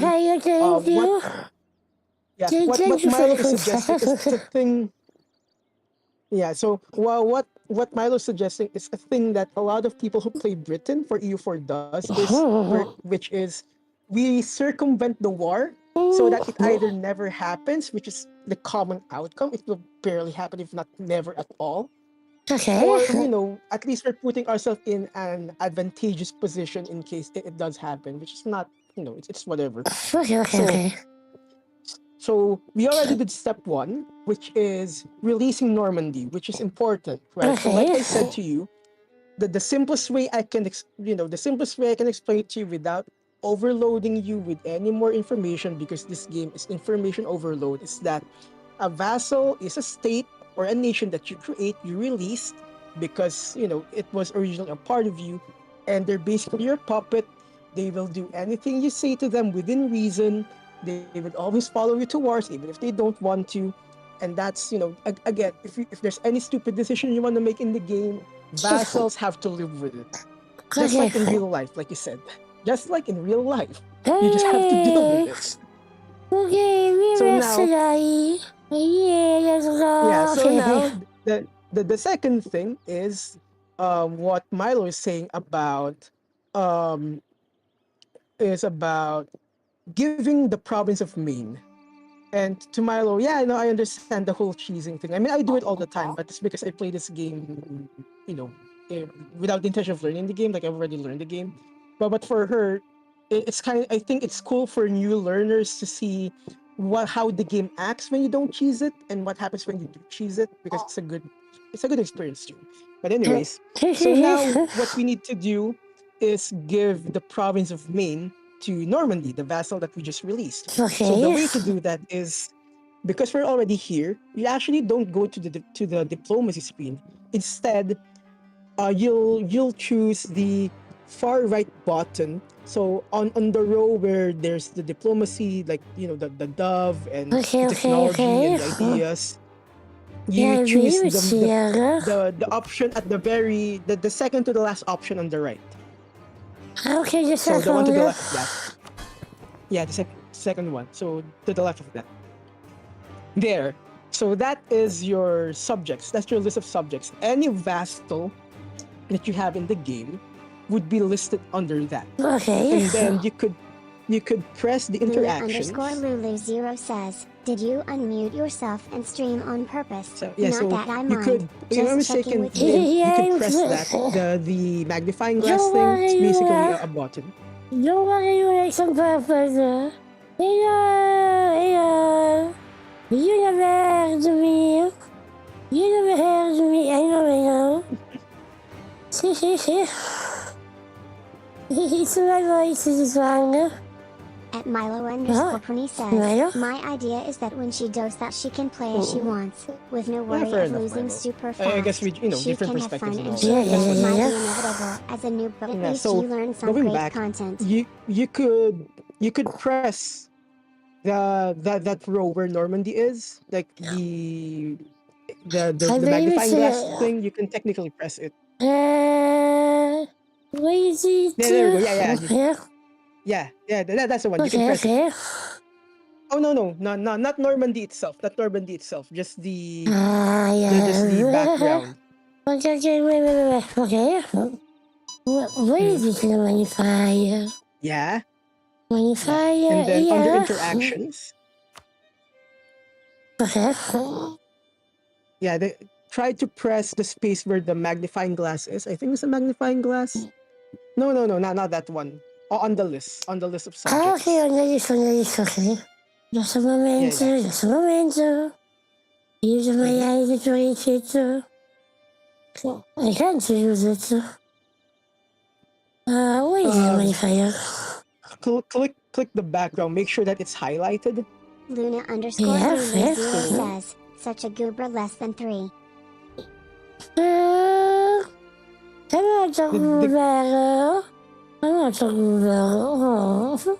I'm gonna say this now, chat, as someone that knows this game, and maybe Milo can attest to this too. It is surprisingly hard how to explain how to play this game, especially you know the game and you're just playing on autopilot. You're just so used on pressing buttons and stuff. It's actually surprisingly difficult to teach this game. No, it's not your fault. It's because this game's UI is so old that everybody agrees we just deal with it. Hey, there you go. You got it. You got it. Now, there's gonna be a new UI, right? And there's like another set of stuff that you can press and scroll down to. Okay, oh god. Oh god. Please. So you need to scroll down. Yeah, so you need to scroll down, and then it says, not seize land. Maybe you can scroll up somewhere again. I'm not sure if you.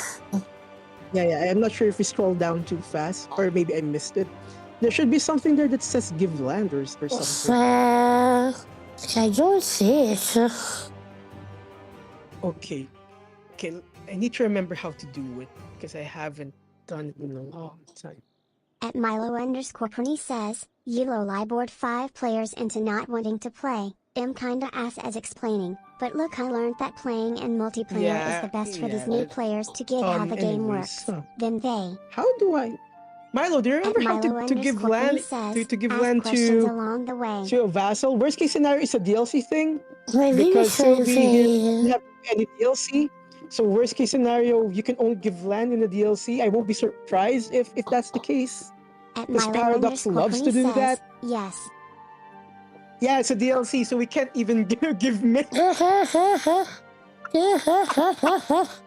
Milo_Pony says, press Great Province. Okay. So we go back there. Milo is explaining it. Because maybe I missed it. Because I'm pretty sure there should be a grant. Yeah, do it again. Menu. Yeah. So bring back the thing from before. Yeah. Then scroll down. There should be a Grand Province button. When you press the subject. funny thing is that I didn't see it earlier. Can you please scroll down? It wasn't there. Milo_Pony says, just scroll down again. Yeah, that's the funny thing. There's no Grand Province. Shiny Bunny Art says, hello Sylvie, how are you? Hello, Shiny. Milo_Pony says, under department timing.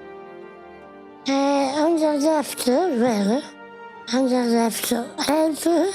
At Milo_Pony says. At Milo_Pony is it in diplomacy? She is missing a DLC. Yeah, exactly, Milo. I think it's a DLC thing. Because from my understanding, because I've gotten so used to playing this game with all the DLCs available, I'm convinced that the Grand Province feature is a freaking DLC thing. Wait, go up again. Okay, I don't think he wants to double check. Milo_Pony he wants to double check. Oh my god, I'm slow. You press Normandy so just go back there, Sylvie, because I'm pretty sure it. Yes. Milo_Pony says. Oh, you need to do it in the diplomacy for Normandy. Okay, so Sylvie, I need you to instead of there, we need to go to diplomacy. At Milo_Pony says, MB, I mixed up size land. And I'm gonna teach you a shortcut. Yeah. I thought it's in the subjects part as well, Milo.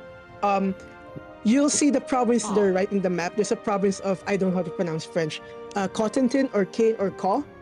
There are those 3 provinces that are color gray. It says Cotentin on the map itself.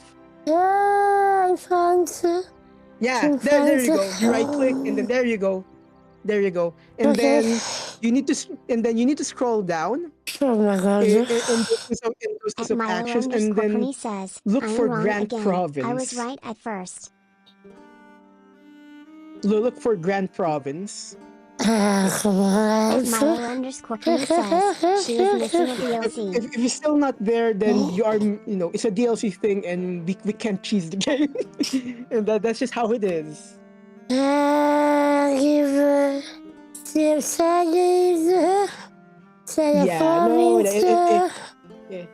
If there's a Grand Province, then we can't do it. It's a, what do you call this? It's a DLC thing. It's absolutely a DLC thing.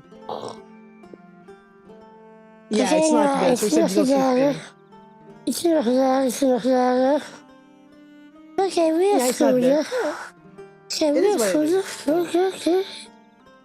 It is what it is. Bye bye, Marmondi. It was nice to meet you. It was nice Yeah. to have you. Okay, it's okay. At Milo_Pony says, this is sad. Yeah, so like Well, she Milo can said, just so give it that's to the thing, friends Milo, love. because I By was the way, convinced that lose those some cheesing prestige. stats weren't available unless you have all the At DLC. I was Milo_Pony just gonna says let that her she is choose to safe. surrender surrender Maine and any other British lands in the mainland continent to France, just so we can, go on with our lives. So yeah, it's whatever, man. It is what it is. You see what it is. Yeah, but at least but at least you learn how to make vassals, which is honestly, without going too much detail into it, it's a valid strategy for this game. It's Okay. a valid strategy it's a valid strategy of this game in choosing the game too sometimes. But anyways, Okay, so it's okay. yeah, We tried. okay, so okay. So now let's go back to what we were planning to discuss earlier, which Which I is don't remember, wait. it was about declaring war. It was about declaring war. Okay. And earlier I was telling you At Milo_Pony you should never says, you should never declare I mean, to be war fair, I use all wherein your DLC, so casus I won't belli be able is to help humiliate rival. 100% of the Because time. if I But remember can help more correctly, than even me. if you I win will the go war, off. you cannot grab your enemy's lands. You can't ask for them to surrender provinces to you. So there's really no point in simply declaring war to humiliate a rival. But other than other stuff that you can get from a war, like demanding for gold and stuff like that. But we worry about that later. So now instead, Nat, I enjoy we even will do what suggestions the from game chat. calls fabricating a claim. DW. Love. And fabricating a claim, sorry. Think of it as creating a very, very false, but I promise it's true, trust me, fingers crossed, reason as to why I should go to war with this country. It's the funniest way I can explain it is you're instigating drama. You're basically creating drama is what you're doing. So, right now, if I remember correctly, Sylvie, we are already spying on Scotland, right? Yes, sir. Okay, so now I need you to left click on any of those yellow provinces that is near Britain. Okay, Left click, not right click. done. Left click. Yeah, left click, not right click. So I need you to left click. Yeah, left click. You need to left click any of the provinces that is directly near the border of England. Yeah, like Lothian or that one. I don't know how to pronounce that. I'm sorry. Yeah, or that one. Yeah, like that one.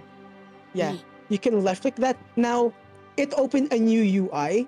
That is the I don't know what this UI is properly called, but it basically shows you the information about that province. Think of it like the stats of a province. How much money is it giving? What is it creating? What buildings does it have, etc. So every province in the game has something like that. Stats, who owns what is the primary culture, what's the religion, who owns them, what product are they making, etc., etc., etc. Now, in terms of going to war or creating a claim, right, or as I jokingly call it, instigating drama, the most important part when you want to declare a war with an enemy nation is checking, do you have a claim on it? Now you'll notice there on the UI, in the middle it says demographics. In the middle part it says demographics. And then just beneath it, directly underneath it, it says cores and claims. Okay. Right? And you'll only see a core and claim from Scotland. And now you don't need to click Scotland, by the way. You just need to stay on that province UI. On the province information UI. I know. Yeah. No worries. Okay, Sylviarill. Yep. Okay. Then left click. Okay. Let's choose the one from earlier. Yeah, that's the one. So here's how I would basically try to explain course and claim, SYLViE. If you don't see your banner, if you don't see your country's flag on it, you do not have a claim on it. Therefore, you cannot use it as an excuse to declare war. Okay, so I don't have an excuse. Okay. Yeah, you don't have a claim on it, right? So you don't have a claim on it. So you can't use this province as a reason to go to war with them. Think of a claim as, hey, I have this very, very, very obviously fake paper that says I own your land, but because you own it, I'm technically allowed to go to war with you. That's basically what a claim is. That's why I call it as instigating drama, because that's what you'll be doing when you fabricate the claim. You're instigating It's drama. worse than Twitter. It's worse than Twitter. Okay. Yep. So now you're wondering, Ken, how do we fabricate a claim? That's where spying comes in. To fabricate a claim, you need, at the start, you need 20%. Not 20%, but you basically need 20 points in spying. So I think you accidentally closed it in the UI. There should be like this button, like this very, very small blue button below the pause and unpause button at the top right corner of the screen. I don't see it. Wait. There should be like this thing on the right, because if you remember, right, there was a list earlier of like your diplomats and stuff like that, right? Yeah. You need to bring that back. We need to bring that back. Just a moment. Just a moment. Yeah, no worries. It's because I need to find the bottom.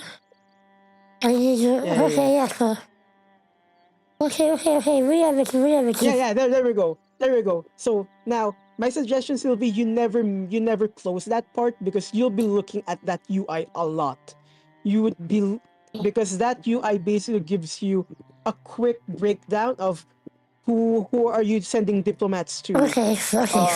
Where is your army? Where is your navy? And when you're building stuff, where are you? What are you building? Where are you building it? So you do not want to minimize it. You don't want to close it down. Why is it on the right? Because the developers decided it should be on the right. I don't know what to tell you. Anyways, you'll know. But you'll notice there, right? There are numbers, right? Like 3.56 and 8.46, right? So right now, think of it as, because you're building a spy network, right? Think of it like you're investing. Think of it like you're investing.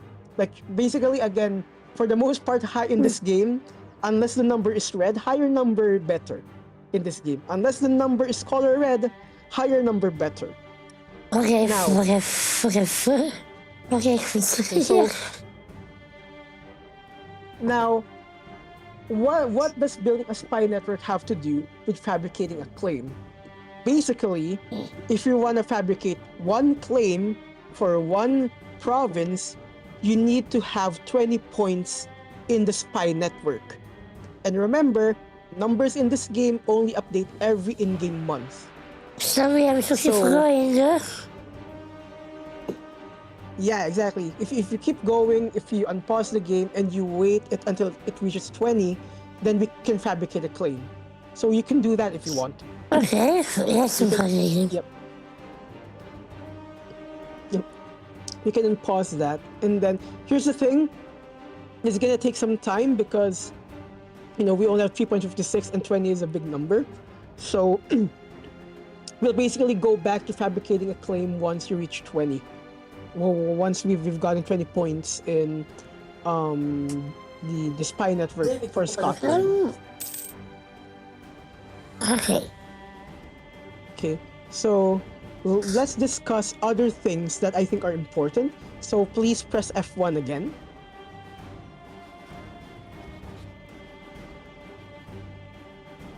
Now, you'll see there, just beside the idea button, there's like another green flag on the upper row. the upper row of options you can choose. There we go, missions.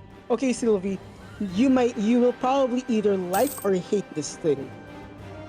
Missions, think of it as how can I explain this properly and simply? Think of missions as a guide on what you should do in the game. If, for example, you're feeling clueless, you don't know what to do, and obviously you need to do something because this is a grand strategy game, you should follow your missions. And now you might be wondering, why should I do my missions, Ken? Why should I care? Basically, if you do your missions, they give you bonuses. It's like ideas, wherein it makes, it gives you modifiers, buffs, bonuses to certain aspects of your nation. So there is really no good reason not to, don't press anything yet, we'll talk about that, but there's no good reason not to do your missions, because funnily enough, there are some missions wherein if you do it, you get like a buff until the end of the game. And funnily enough, there's a lot of those types of missions that gives you buffs that last until the end of the game. And there are also missions that give you buffs that last for 25 in-game years. So again, ideally and realistically, unless you're going for a challenge run, there is no good reason to ignore the mission tree. We call that the mission tree. So for example, there's no good reason for you not to do levy the troops, not to do trustworthy allies, not to do high income, etc., etc., etc. Now, the tricky thing about missions is that some of them are event-based. I'm gonna be real with you, I don't know the mission tree of England by heart, so I don't know which is event-based, or which ones are you can only activate it after a certain amount of time. But there are some missions that are like that, and there are also some missions, if you have the DLCs for this game, there are some missions that basically let you customize your nation in terms of how you want it to end up. Like, for example, you can make Prussia a military dictatorship, you can make it like a theocracy, stuff like that. So, again, it just goes back to the whole, ideally, unless you're doing a challenge run, there is no good reason for you to ignore the mission tree. Now, we'll worry about that later because you finally got the first important pop-up notification when you're playing as Britain, which is the surrender of Maine. This is essentially the whole 100 Years' War thing. It's the best of the surrender. The best of the surrender. Yeah, the surrender of Maine. So, basically, SYLViE, without going too technical and discussing history and all that stuff, every text within the yellow part of the pop-up, that's like history. So if you want to learn the history, if you want to learn the story, understand the stuff behind it, you can read that. But the important parts are the two buttons, the one on the top and one on the bottom. In this case, before you press anything, you can hover on those buttons and it will tell you what would happen if I choose this. And remember, don't press anything because it wouldn't even ask you, hey, do you want to choose this? It's literally, if you click it, that's what's going to happen. 123 Bird says, hi again. So the first the first option is called the surrender of Maine. And for people who are just starting and they are unable to choose the game and stuff like that, yeah, it's better to surrender. It's better to surrender. Yeah, when you're learning this game, you have no friend to teach you. You don't have anyone to tell you how to choose the game. You choose to surrender. The second one is that if you read what would happen, it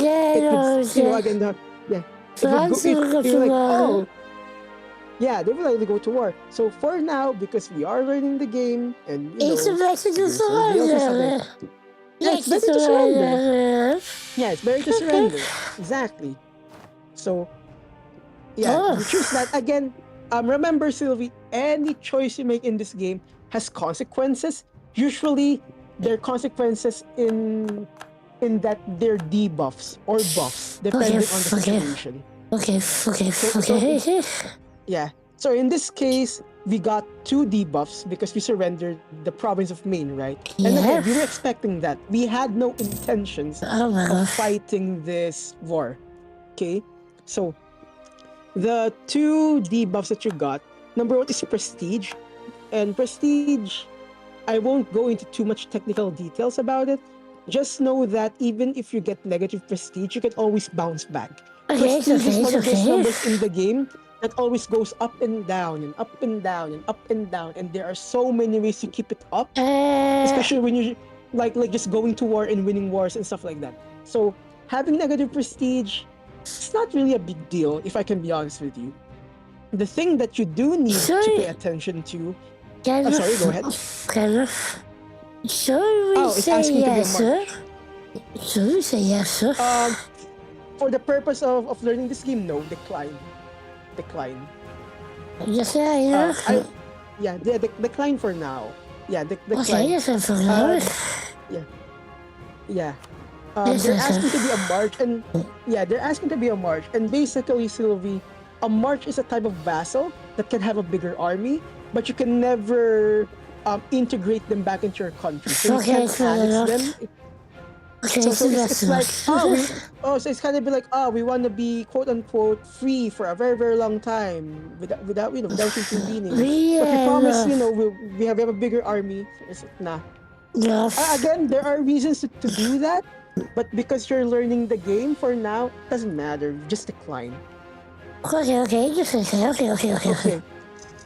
So now another number that's important to know, because we did the whole surrender of Maine thing, right? And I already talked about Prestige and how it's not really a big deal if you get negative Prestige, because there's a lot of ways in this game to put it back into a positive number, so it's not really a big deal. The thing that is technically a big deal that we need to start paying attention to now because of the surrender of Maine thing is called stability. Stability is the number to the right of the sailors. So if you remember the amount of sailors that you have, which is at the upper left corner, right? It's the upper left corner, right? So you have so you have 4,798 sailors, right? And then to the right of it, there's a -1 in pure red. So that is yours. So if you hover on it, that's your stability. And basically, SYLViE, if you have negative stability, it's gonna be bad for your nation. The chance of spawning rebels is higher. You're not making as much money. You're not making as much whatever. So basically, you don't want it to be -1. It's now 2026. Yes. Okay.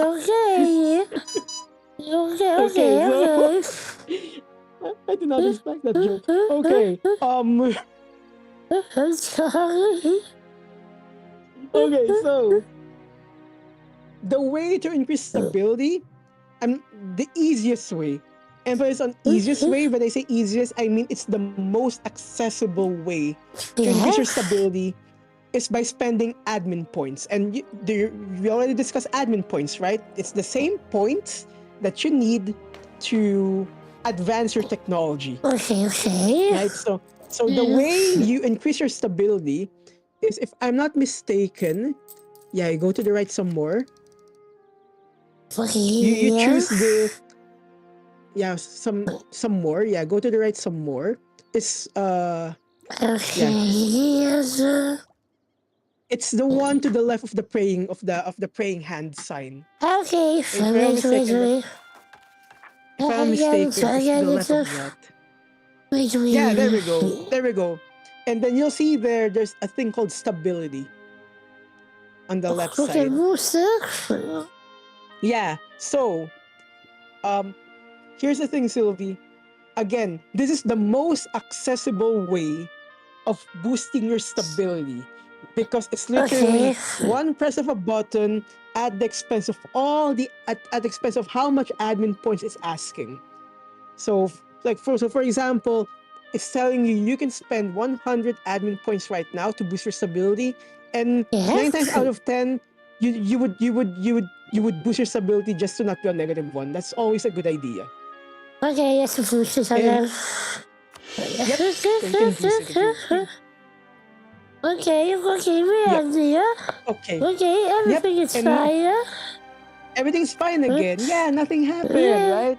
it's Very not good, cheating guys. again. Britain is okay. Yeah. Yeah.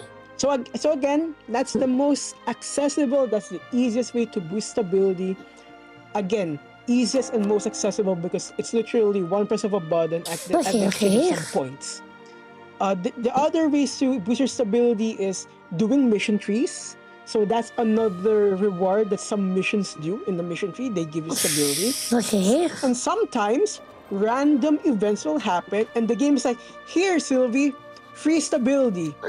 I know you didn't ask Yay. for this, but here, free stability. Yay. So the game can do that as well. Well, they And now let's go did. back. Yep, and now let's go back to the mission trees because we were talking about it earlier. Okay, And this is a very good example of what I was saying earlier. And there are some mission trees that can only trigger when certain events in the game happen. Okay. You'll notice there the mission tree for the 100 Years War, the thing on the right is now glowing yellow, right? Like the medal sign is glowing yellow. Okay, well, okay, yeah. Okay, Yeah, so don't click anything yet, Sylvie. Okay. I just need you to remember that glowing medal thing on the right. Because anytime you see that, it means you can I can claim. I can claim that one. Okay. Yeah. So don't press anything yet, Sylvie. I just want you to remember this. Okay, Whenever that part of a mission of a item in a mission is glowing yellow, it means you can click it. Therefore, you can complete it. So if it's glowing yellow, you can click it and get its rewards. Okay. And to check the rewards, you just did it now. You hovered on the medal, and then it will tell you what it would give to you. Okay. Just a moment. Now, don't click yet. Don't click yet. If you want now, actually, you're doing the next thing that I was gonna say. If you wanna know how to finish a mission, you just need to hover on the question mark symbol, and it will tell you whatever you need to do to be able to finish the mission. Okay. So even wait. Yeah. So right now, So we are going, and we are not going. So I don't think I can claim it from the base. Yeah, it's not glowing yellow. Yep, exactly. It's not glowing yellow, so you can't claim it. You cannot claim it, rather. Okay, But if you wanna learn, okay. yeah. So yeah, and again, if you wanna know how can I complete this mission, yeah, you just hover on the question mark. Okay. Yep. So, and for the most part, Sylvie, unless you're try-harding this game like me and everybody else who plays this game, unless you're min-maxing, it's always a good idea to just press the buttons. So can I press the button? Yep, you can claim. You can claim the 100 Years War mission. Okay. Now that mission is cool because, like you saw, it says it gives you permanent claims on certain parts. And remember, Sylvie, if you have a claim, you can go to war with someone. So again, unless you are trying to do a challenge run, there is no good reason for you not to do your missions. Because sometimes they give you stuff like that. They give you free reasons to go to war. So now, if you want to go to war with France, which I don't know if it's a good idea, at least it's easier to declare war on France than it is to declare war on Scotland right now. So if you want, you can check the other missions. Maybe there's something that you can do. Maybe there's something that you can accomplish right now. Because again, think of the missions as a guide of like, okay, what can I do? Because I feel stuck. Maybe you've declared war on every neighbor and you're all in a truce right now. You can't go to war. So you can always check your missions. They're guides to help you see what can you do.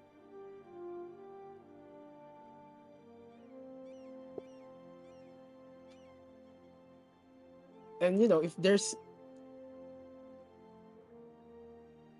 there are times wherein you just can't complete any mission because maybe you're just not yet at a position to do so. Like, for example, maybe you're not making as much income, or the amount of manpower you have isn't enough, stuff like that. So admittedly, a lot of the experience of this game is trying to understand keywords and trying to make sense of them. Okay, So for since we can't do much everything, we should just unpause the game. Yep. And now here's my suggestion, Sylvie, because technically we can't go to war with Scotland unless we want to fight France. What I want you to do is build a spy network on any of those Irish miners, and I'm not insulting the Irish here. Politically at this point in time, those small nations in the Isle of Ireland, in the Green Isles, are called Irish miners. So that's my suggestion. Choose any one of them and then build a spy network on them so that you can fabricate a claim. Wait, I need to find them. Where So is it? in Ireland, choose in Ireland. Sorry, my pronunciation is getting I'm bad. not very good with the In Ireland, basically choose any province that is directly next to the Pale, because you own the Pale. The province called the Pale, you own it. Yep. So, for example, Okay, wait. And then just build a spy network on one of them. I'm thinking them. Wait there, it's a better way to. It should be some of you. By the way, you can zoom in and zoom out of the game map. I know, but I can't. We have to be controller. Oh yeah, right. My bad. Okay, wait.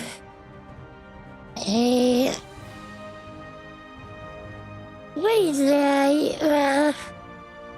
No, so the nation of Ireland itself doesn't exist yet in this game. So yeah, it doesn't exist yet in this game because it's 1444, or sorry, 1446. But basically, Sylvie, choose any of the nations that's surrounding the Pale, like directly next to the Pale, and then open diplomacy tab and then build a spy network on them. Yes. Okay.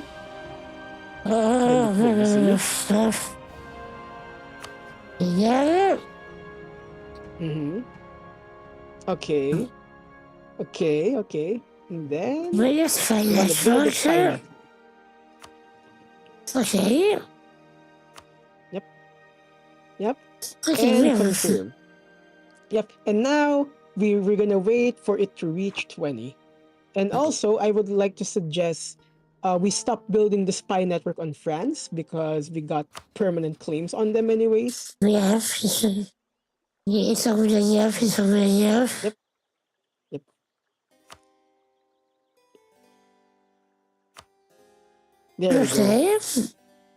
There we go. Yep. And then you unpause the game. And then I suggest, building a spy network on another Irish miner. Because at this point you're gonna steamroll them. Like you will be able to beat them without any issues. Okay, maybe he's gone. You own the Pale. You own the Pale. You own the Pale. No, wait.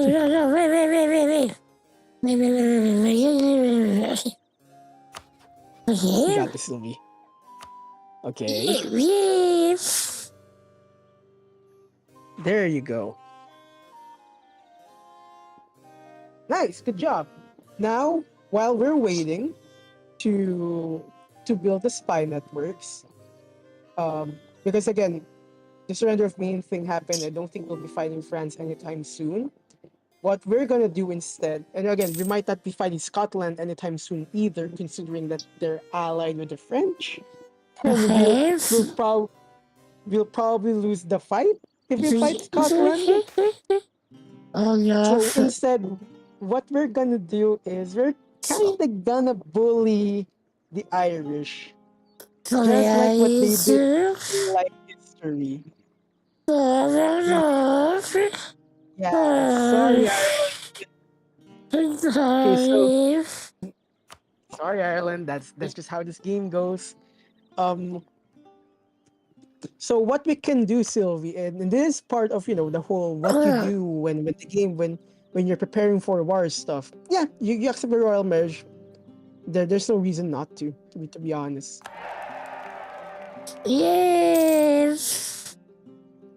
Always, when it comes to royal marriages, Sylvie, always accept or propose a royal marriage to your allies. There's no good reason not to. Because if you are royally married to your allies, that just improves your relations with them even more. And that's always a good thing. Now, what we'll do, Sylvie, is we're gonna prepare for war. Okay, a cardinal minister.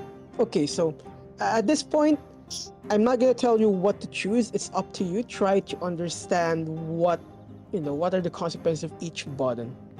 I'll leave it up to you.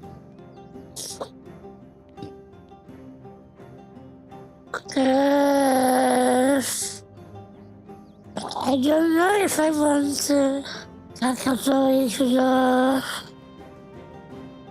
Honestly, I think it's better. Mm-hmm. Yeah, let's accept it. Mm-hmm. If it is already enough. Yep.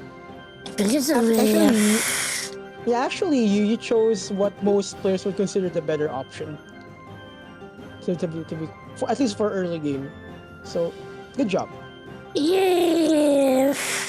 Okay, so now again we're gonna quote unquote prepare for war. So while we're fabricating the claims, we're gonna prepare for war. What we're gonna do, Sylvie, is we're gonna send the two I think maybe just one, not yet sure, but we're gonna send the armies that you have to the Pale, so that when we start invading Ireland again, this is how the game works.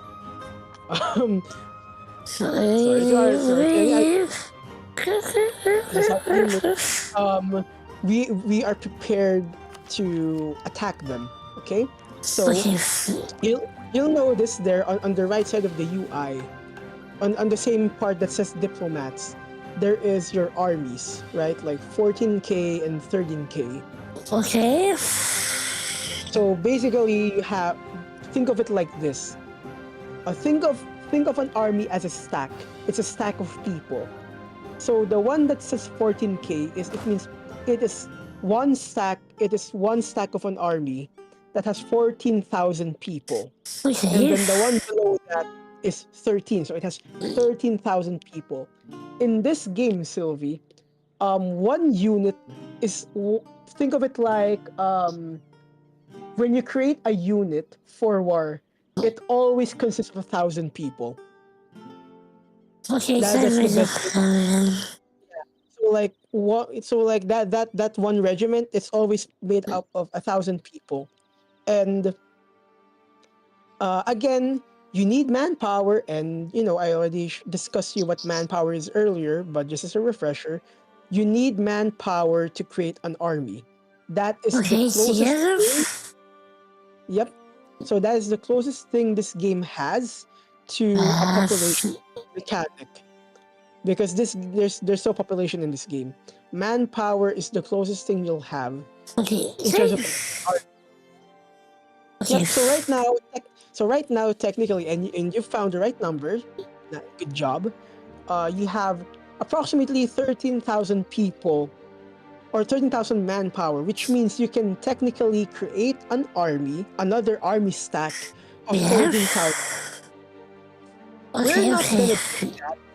we're not gonna do that because again, we'll mostly be for the next few in-game time. We'll be fighting a bunch of Irish miners. You're not really gonna need extra amount of people to fight. The army stack right now, the 14k and the 13k, they're technically good as is. For now, they're already good as is. So now what we're gonna do, Sylvie, is I need you to select any of the two army stacks, whether it's the 14k or the 13k. Okay. Okay. And then you'll see there on the map, it automatically centers to whichever army you chose. So you chose the 14k one, and then you'll notice that there's just a bunch of icons for now. Don't worry about it. There's just a bunch of icons on the map. Try to again select that army, and then right click on the pale. And basically, right clicking on any province in the map is like a move order. You're telling that army stack to move there. So try to right click on the pale. Let's see if something happens.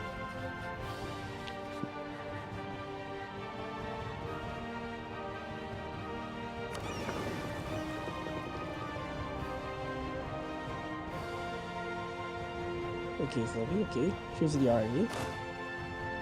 The army, okay. Whichever one. Okay. Now, right click on the pale. Oops.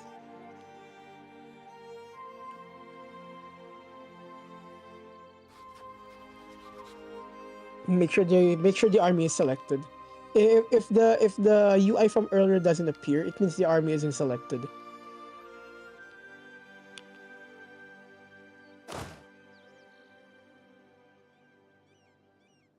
There we go. And then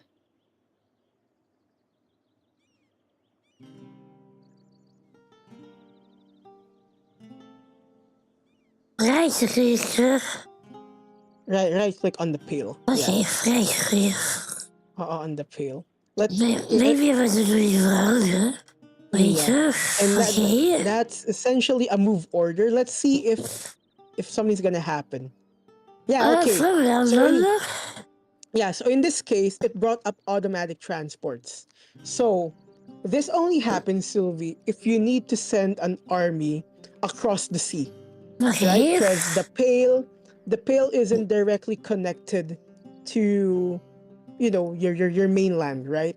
So if that happens and you have boats, the game would automatically help you use the boats to bring your army there. So just press OK for now. Yes, okay. Yep. Yep, if you unpause the game, the game would help you do that. And you'll notice, Sylvie, by the way, in the map, there's like this yellow-orange arrow, right? Yes. Like there's this long orange arrow. The game is basically showing you what route will that army take to reach the pale. Okay.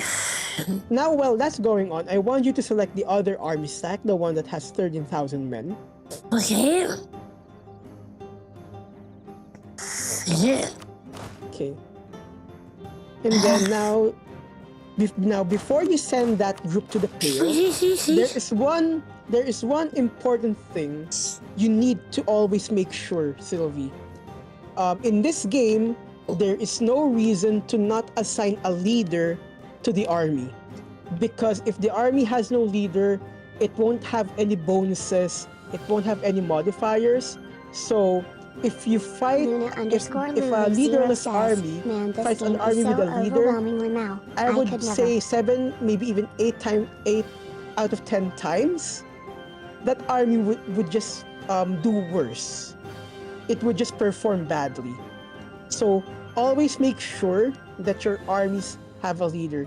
Yeah, Luna, trust me. Ken is a hero for helping for that XD. Time I've XD. been playing this game like 10 years ago. It's like, but I love it anyways. So the way to assign a leader is you'll see on the left-hand side of the UI, right? Wherein it's basically giving the breakdown of your army, right? Yeah. You'll see there's this glowing red rectangle thing that says no leader. There, you got it. You got it. Good. Now, normally, Sylvie, Luna_Lulu0 says, "Oh, I trust you now. what you do is you press that, but do not press it yet. Do not press that yet. And I'll explain why. But just so you know, that's how you recruit a general. And again, like most things in this game, you need those mana points to spend. So in this case, you need to spend 50 mil points to recruit a new general. I mean, But we're not gonna do that because remember, you asked me, right? Ken, there's no way to make our shitty ruler abdicate the throne, quit the throne. Is there a way for us to get him killed? And this is how we're gonna do it. We're gonna force him to be the leader of this army.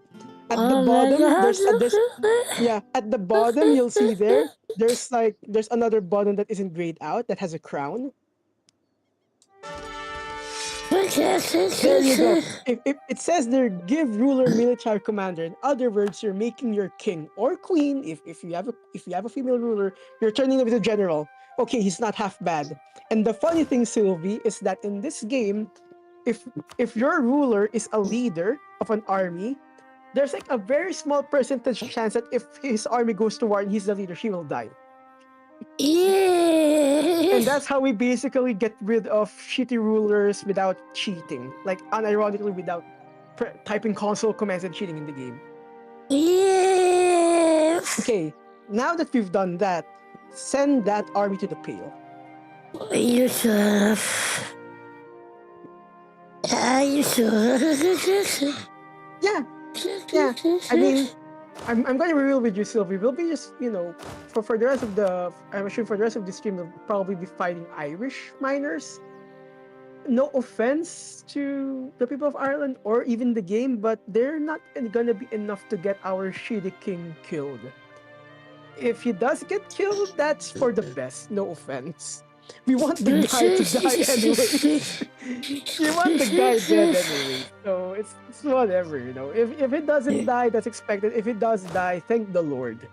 Okay? Okay. And then you right click to the pale. I need you. Yep. Okay. No arrow happened, so I guess. Okay. Right click again to the pale. Because nothing happened. There is no pop-up about crossing the sea or whatever. Okay. View. Right click on the pale. Okay. Yeah, there we go, and then just press OK. Please go die. Please go die. Please go die. Okay. Please. Okay. So so now I'm gonna teach you again. We're gonna go back, Sylvie, to how to fabricate a claim. Okay.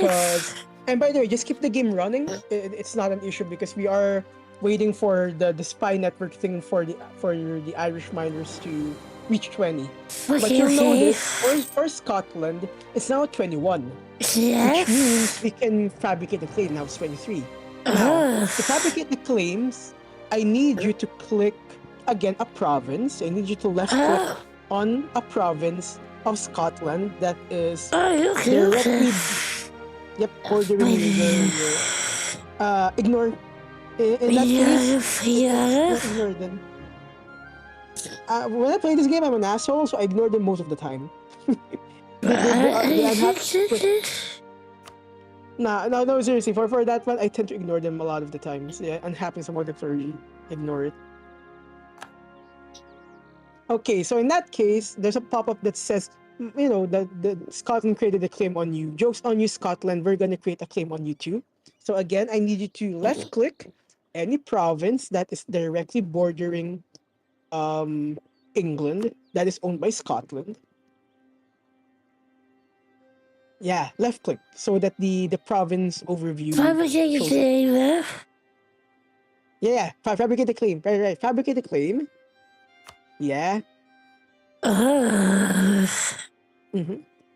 then for now, here's the thing, Sylvie. when you're fabricating a claim, you want to fabricate a claim on a province that you can easily access, aka you don't need to use boats, you don't need to cross the sea, you can literally just walk into it.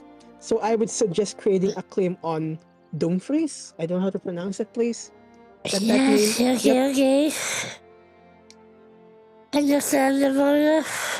And then once you have that selected, you press OK. And then you'll notice, you fabricated a claim. Congratulations, Sylvie. You've instigated drama in 446. And also you'll notice the spy network points that you have earlier from 23, it went down to 3 because you spend points to fabricate claims. Now, so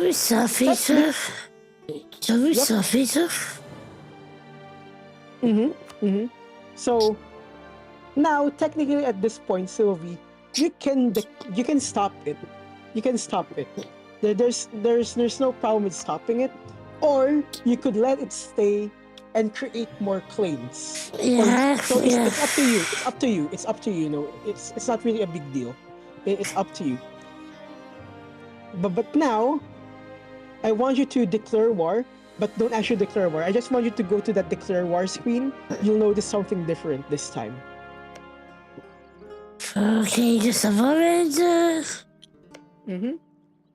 Okay. I never do fight. Diplomacy. I need to decide. I need to decide so much. Okay. If you declare war, now you'll notice, it hasn't reflected yet. Okay. We have there should be a fabricate claim thing, but it hasn't shown up yet. Just close it and let the game run for a bit. Let the game run for 1 month in game. So close it, press escape. If you press escape, it would Okay, there we go. You'll see there's a new thing, right? Conquest. Take Dumfries. Again, remember what I said? You do not want to declare war just to humiliate someone. You want to declare war for other reasons. And conquest. Now, again, we're not going to declare this war because we can't fight France. We're going to freaking lose. I'm going to say this right now. We will lose so badly. But essentially, you want to have that type of casus belli called conquest. That way, we can take land. And by the way, I'm just going to point this out. Just because you have a claim on Dumfries doesn't mean you can't claim, you can't steal his other lands. You can. At this point, again, like I said, we're just instigating drama. We are unironically just instigating drama in 1446. We're using this as an excuse to go to war so that when we win the war, we would have the audacity to ask for more stuff. So you technically don't really need to fabricate a claim on anything else. At least just one nation. You just need just one nation. So for now, we're not gonna declare war on Scotland. Instead, we're gonna let the game run so that we can fabricate claims on those 2 Irish guys that you're building a spy network on. Okay. Twitchy Dibbles says, way before. Way before. I love to be fun. So, to the people wondering in chat, even though you guys aren't really, mentioning anything in chat, as you can see, I'm not a streamer. I'm not meant for this. But the funny thing here is that for the people in chat who are like, this game's so complicated, it's melting my brain. Trust me, I've played this game back when I was in college. Played it until end of its life, which is last year. So that's like back in 2015 to 2025. So I guess I've been playing this game for 10 years. And hey, border tension. That's good. You get a free claim on a province. So the first 1 to 2 years of this game is me fumbling, me failing so hard. So trust me, I make it look so easy probably not really, but man, this game also melted my brain when I was, No, it's starting me it out. too, And I was a XD. teen back then too, so God. The funny thing about this game is just that it has such a dedicated community that any guy, any gal who's been playing this game for so long, we know how to cheese the game, we know how to break the game, we know how to make the AI beg for mercy, even though it won't, because the AI doesn't beg for mercy. It's a masochist. And that's why people like me and other people who play this game, it's like we jokingly call it a map painting game, because once you know how to play the game enough, you won't be playing it slowly. You'll spend most of the time just going, which nation, which color of what nation do I want to paint the map today? Is it purple? Is it blue? Is it brown? Lekker painter. Lekker painter. Yep, you become a painter. And there are some people who are so good in this game, so good at this game, that they're like, I'm gonna rebuild the Roman Empire in less than 100 years, and they can absolutely do it. I can't. I absolutely can't. I've tried. I can't do it in 100 years. I also find Roman Empire restoration runs boring, but that's just me.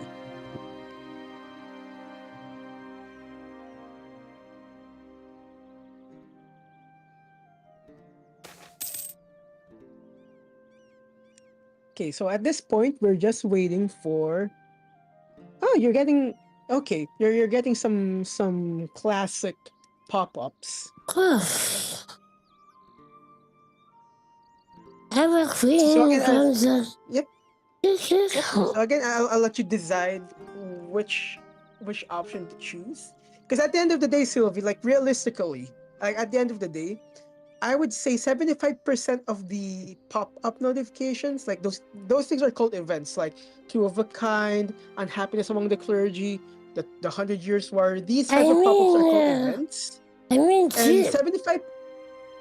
Yep. And I would argue that maybe 75% of the time, there is no objectively good option, because if you're not trying to min-max the game, or you're not trying to, do what the community of this game does, which is speed run the game essentially, like painting the world our color in like 100 years, then there's really no bad option, to be honest with you. The only time something is objectively a bad option is if literally option A has a lot of green numbers and option B has no green numbers. That's the only time it's objectively a bad choice.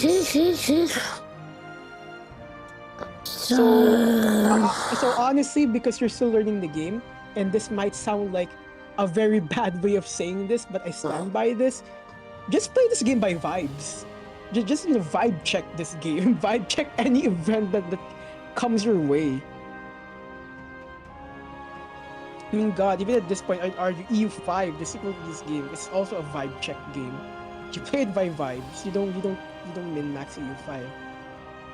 At least not yet.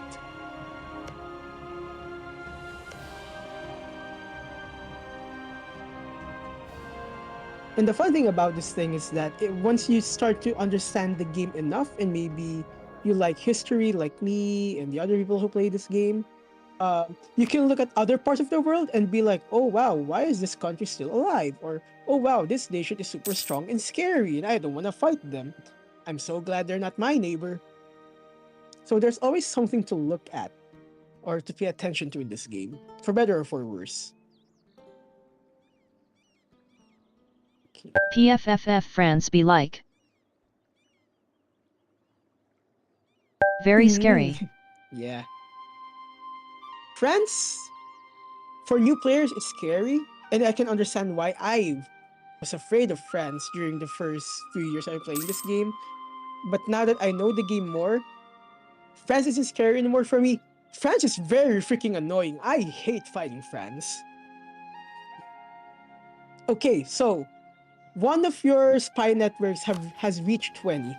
So you can start fabricating a claim. There we go. You can fabricate a claim now. Excuse me.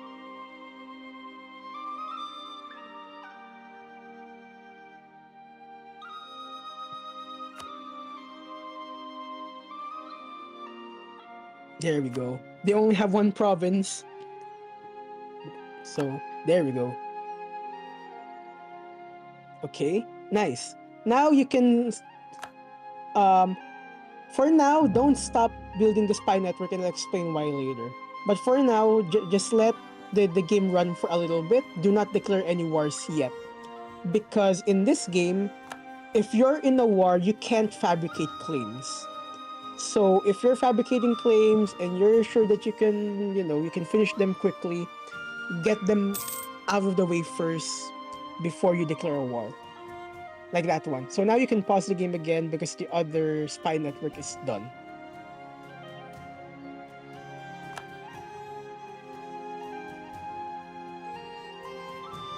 Okay. So I suggest pausing, Sylvie. Yep, and then fabricate a claim for the other guy.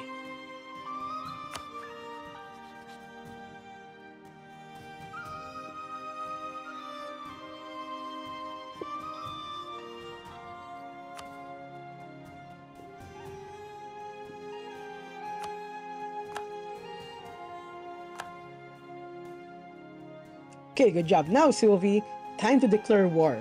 Choose which of the two do you want to fight first.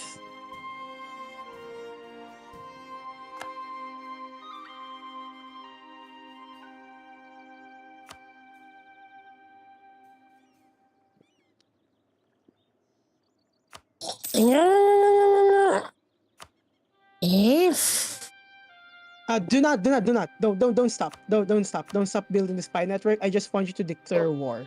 And there's a reason why. Okay, so you want... Okay, so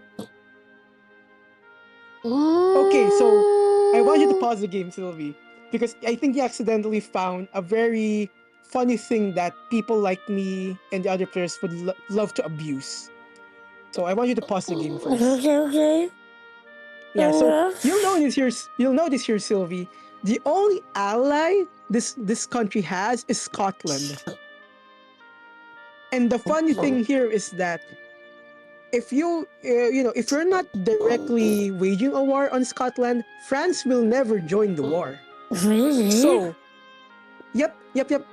That is what EU4 players. There's a strategy that EU4 players do when we don't want to deal with a country that we want to fight and we don't want to deal with their allies. So, like for example, right? I told you we're not gonna fight Scotland because they're allied with France. And if we fight Scotland now, they're gonna call in France and they're gonna be like, help us, and France would has a very high chance of beating us, right? Yeah. But because here, Ulate, I think this country's name is pronounced Ulate. It's Ulster, if I'm mistaken. It's Ulster in British English, or in English it's Ulster. You'll see here it's allied to Scotland. He doesn't care that Scotland is allied to France, because if you go to war with this guy, he'll only call Scotland, and Scotland is not allowed to call his allies to join the war. To put it simply. Okay. This is one of our ways to bypass certain countries that we don't want to fight because they're a pain in the butt. They're gonna be a pain in the neck. So for now, and by the way, this is RNG. By the way, this is not scripted. We didn't plan for this. This is all scripted. This is just the game doing its thing real time. So I suggest we don't fight this guy, we fight the other one instead. Let's see who the other person's allies are. Yeah, Leinster. Okay, great. So his only ally is not Scotland and not France. Good. Now, honestly, you will beat this guy. You will own him. Okay, I should go to war. So yeah, you go to war. Yeah, now you press confirm. There we go. Now you'll notice, Sylvie, on the map, there are some numbers. On the map, there are some numbers. Maybe I should raise this. No. Pause it first. Yep, pause it first. Yeah. Then press escape on your keyboard to close that UI. You sure? Pretty sure it's escape. Okay. Yeah. So now you'll see on the map, there are some numbers there in red, right? Like there's a 4. That's basically the enemy's army. So any army that you're fighting, their numbers are in red, or they have a background of red. Okay. Okay. So that's basically where the enemy army is. And if I'm not mistaken, can you press the letter E on your key? No, not letter E. Letter R on your keyboard? Was it R? Press letter R on your keyboard. Okay, my bad. Not R. Press Y.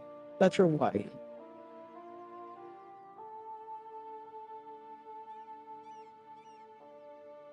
Is it not letter Y?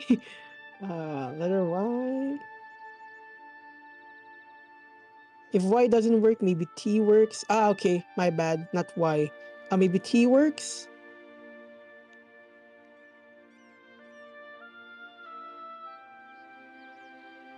Whatever. I don't remember the hotkey. Yeah, just press W again. Go back to the previous one. W. Okay. I was kind of hoping to show you the map modes for war, so that you don't have a hard time figuring out which I think that's the one. Yeah, I think that's the one. Yeah, that's the one. So you'll notice there, um those provinces in red, those are the provinces owned by your enemy, the people who you're at war at. So of course you basically just want to go there and attack them. So my suggestion, Sylvie, is you send one of the one army stack to the one on the left, then another one to the one on the right. So you're gonna beat them anyways.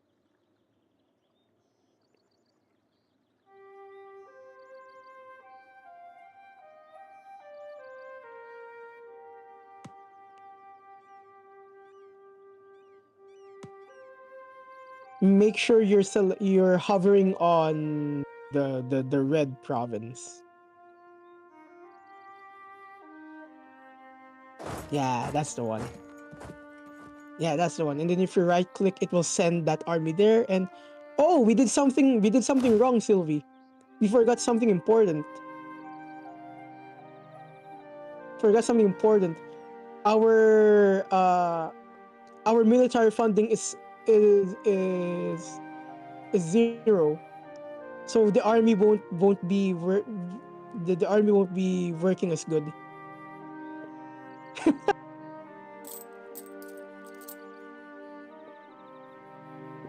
So here's what we'll do instead. We can reload the game. So thankfully enough, this game makes autosaves that is set yearly.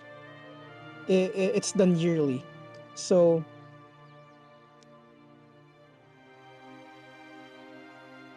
yeah, we can do, yeah. Okay, so Sylvia, I'm gonna give you a choice. Do you want to reload the autosave, or do you just want to wing it?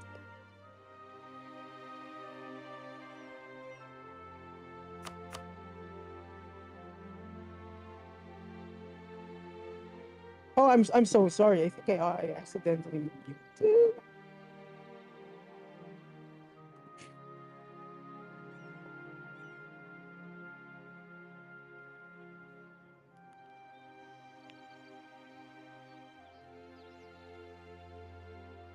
Yeah, then make sure that the other army, the third. Okay, they're gonna lose anyway. There we go. So, the enemy surprisingly decided it is a good idea to send their army consisting of 4K people to fight our 24K army, and they lost. So, my suggestion, Sylvie, is you just stay there.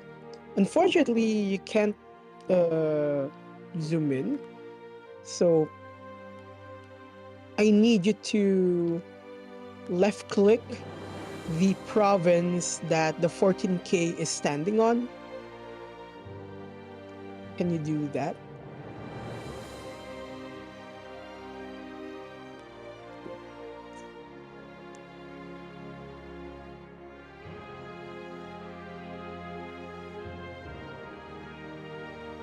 Hey, good job. That's the thing. That's the thing. Okay, that's good. That's good. That's good. I need you to look at the place where your army consisting of 14,000 people are standing on. Oh, and by the way, I'm not sure if you're muted or whatnot. I'm not hearing you.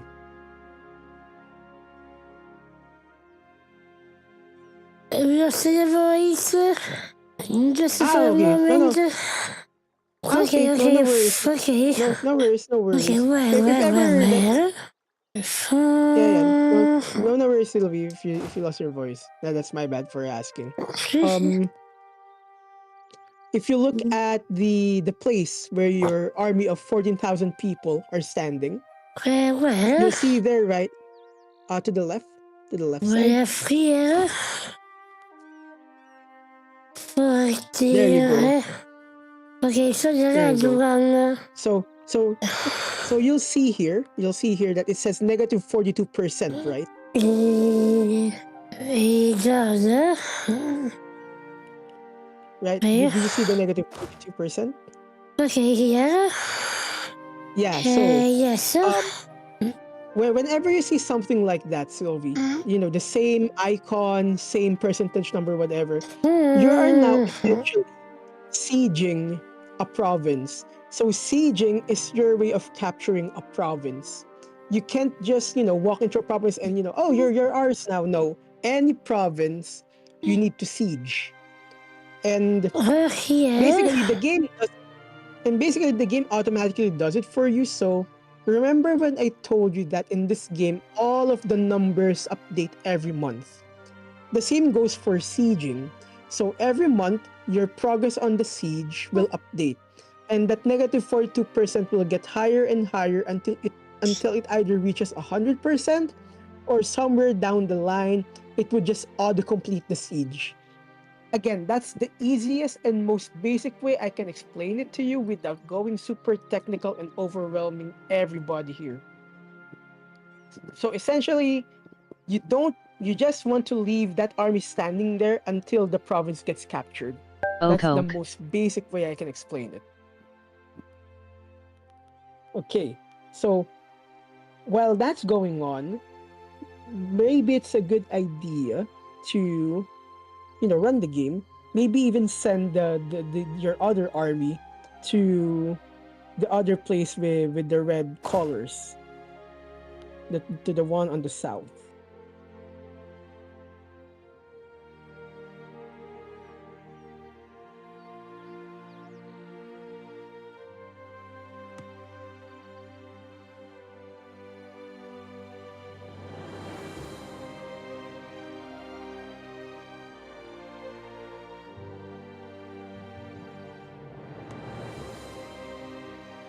Send it to Leinster, the province to the right of Osmond, the one with the red background but yellow stripes. Basically, any province that has a red background, you're at war with them, so you could always put troops there. You could always put your army there.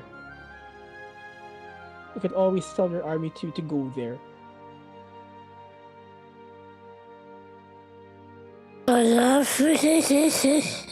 Yeah, it's fine. It's fine. Take your time. So just select that army again, and then, send them. Yes. But well. Yep. Okay. And then send it to. Oops. Well. Okay, so select that. Yeah. Okay, so I'll teach you. So select that army again, the 12k stack. Yes. Okay. Yep. And then right click. Yeah, the 12k. Okay. The one, the other, yeah, there we go. And then you right click on the province just below them. The one that has a 4k enemy stack. Is it 4k or 6k? But the one with an enemy army. The one directly below it. Just below the kill. The province directly. The one that has yellow stripes and the red. Okay. Yeah. So remember, Sylvie, and in this map mode, any province that's color red, that's an enemy, and you can send your army there to fight. Okay.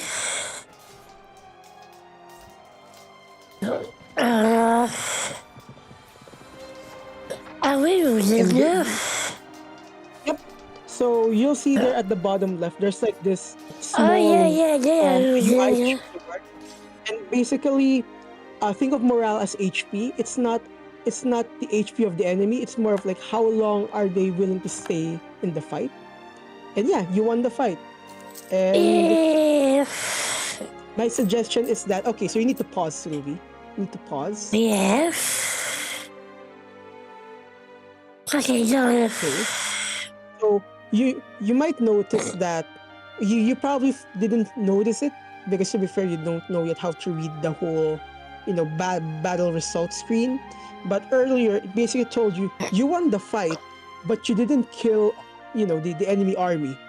They didn't die. They didn't disappear. It didn't become zero. You just beat them.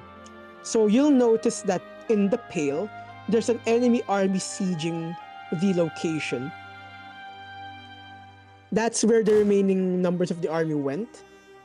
And ideally, you kill them all. There's no other nice way to put it. You need to kill them all. In this case, because you are, you are stronger than them, there's not a good reason not to kill them all. Okay, but where I go? Where do I go You go now? Yeah, so you select that 11K. Yep. Yeah. Oh, here. No, the one that says 2.4K. The one that says 2.4K. They're in the pale. Okay, found it. Okay, found it. Yeah. Yeah, they're there. Okay.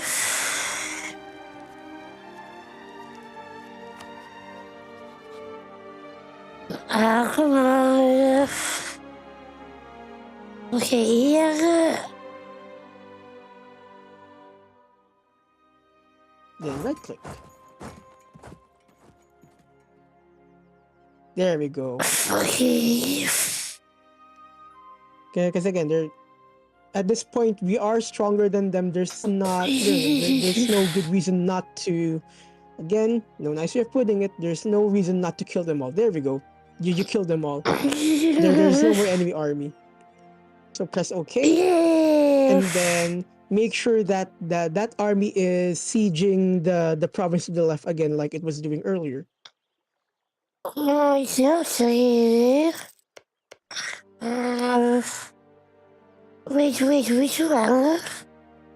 That one, the one that you just clicked. So make sure that the 14K army is standing on that province that you just clicked earlier. Okay, so select the 14K army. Yeah, exactly. That one. Okay. So select your 14K army and then send it there. Okay.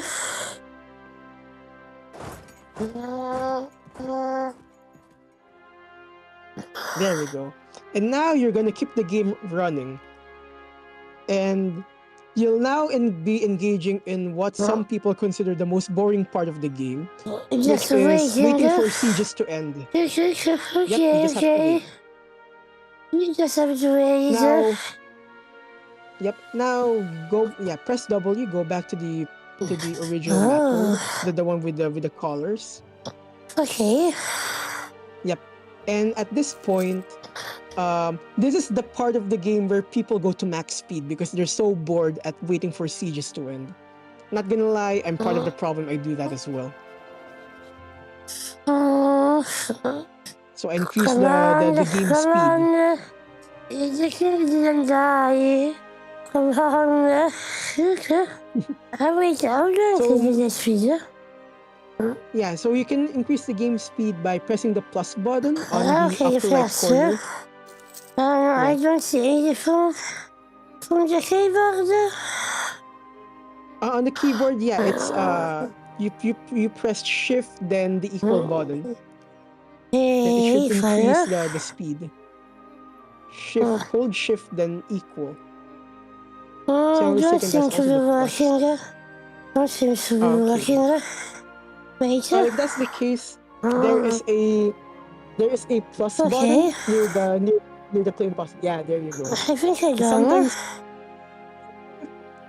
and for some people, speed 4 is enough for waiting for sieges to happen. For other people, they go max speed. I'm one of those crazy psychopaths that like go max speed anytime. I don't think in any other speed because I'm so used to the game. But essentially, we're gonna wait for the sieges to end. So we are just gonna wait. Yeah. Yes. And now, while we're waiting, this goes back to the whole why I didn't ask you to stop building spy networks. Essentially, Sylvie, without going too technical into it, if you're building a spy network and on the enemy and you're sieging them, the siege goes a little bit more faster than normal. Okay, so I can make this again. Okay.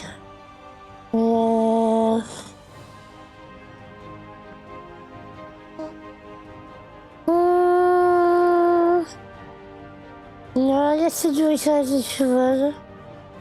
Let's follow each other. I'm a benevolent friend.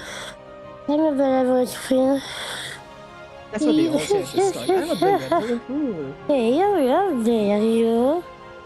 Oh, yeah, you're a benevolent friend. I didn't savoir. Just 2 minutes ago.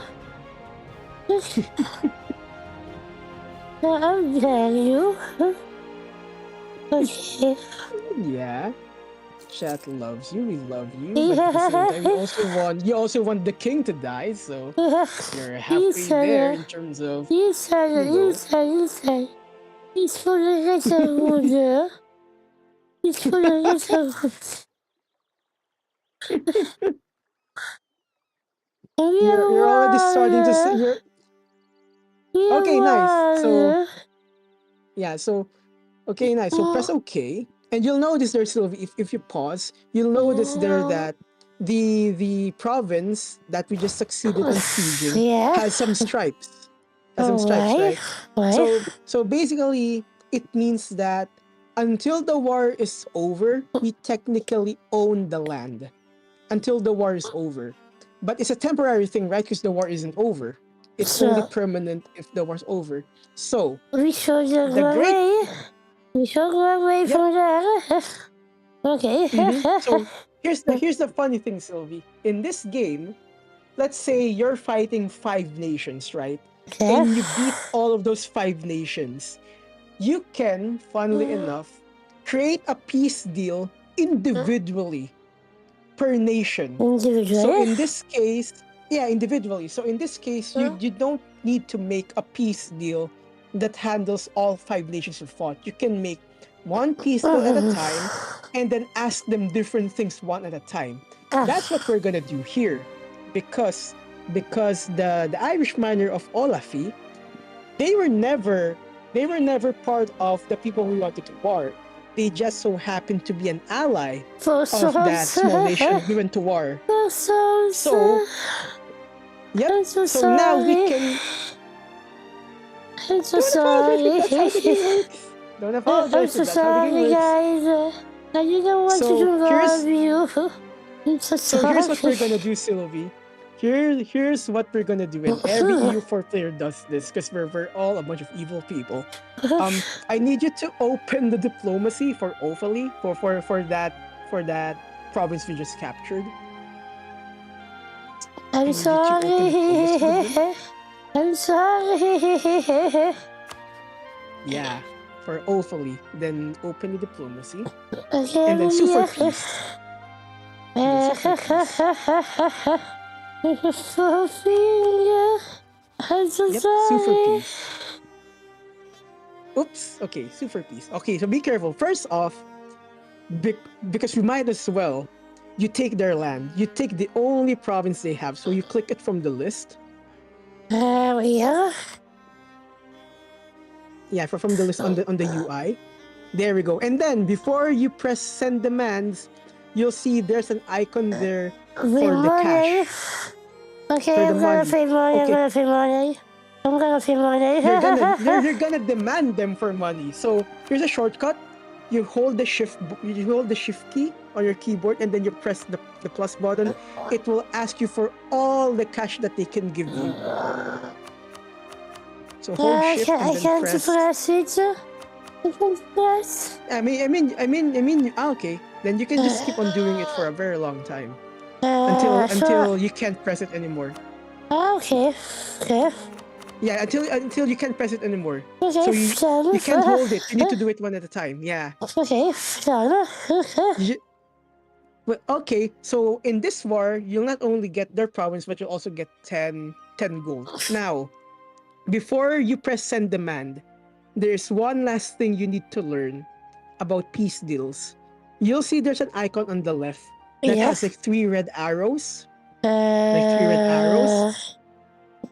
Wait, I'm searching. The one that says 9.1. Okay, so yeah. I saw it.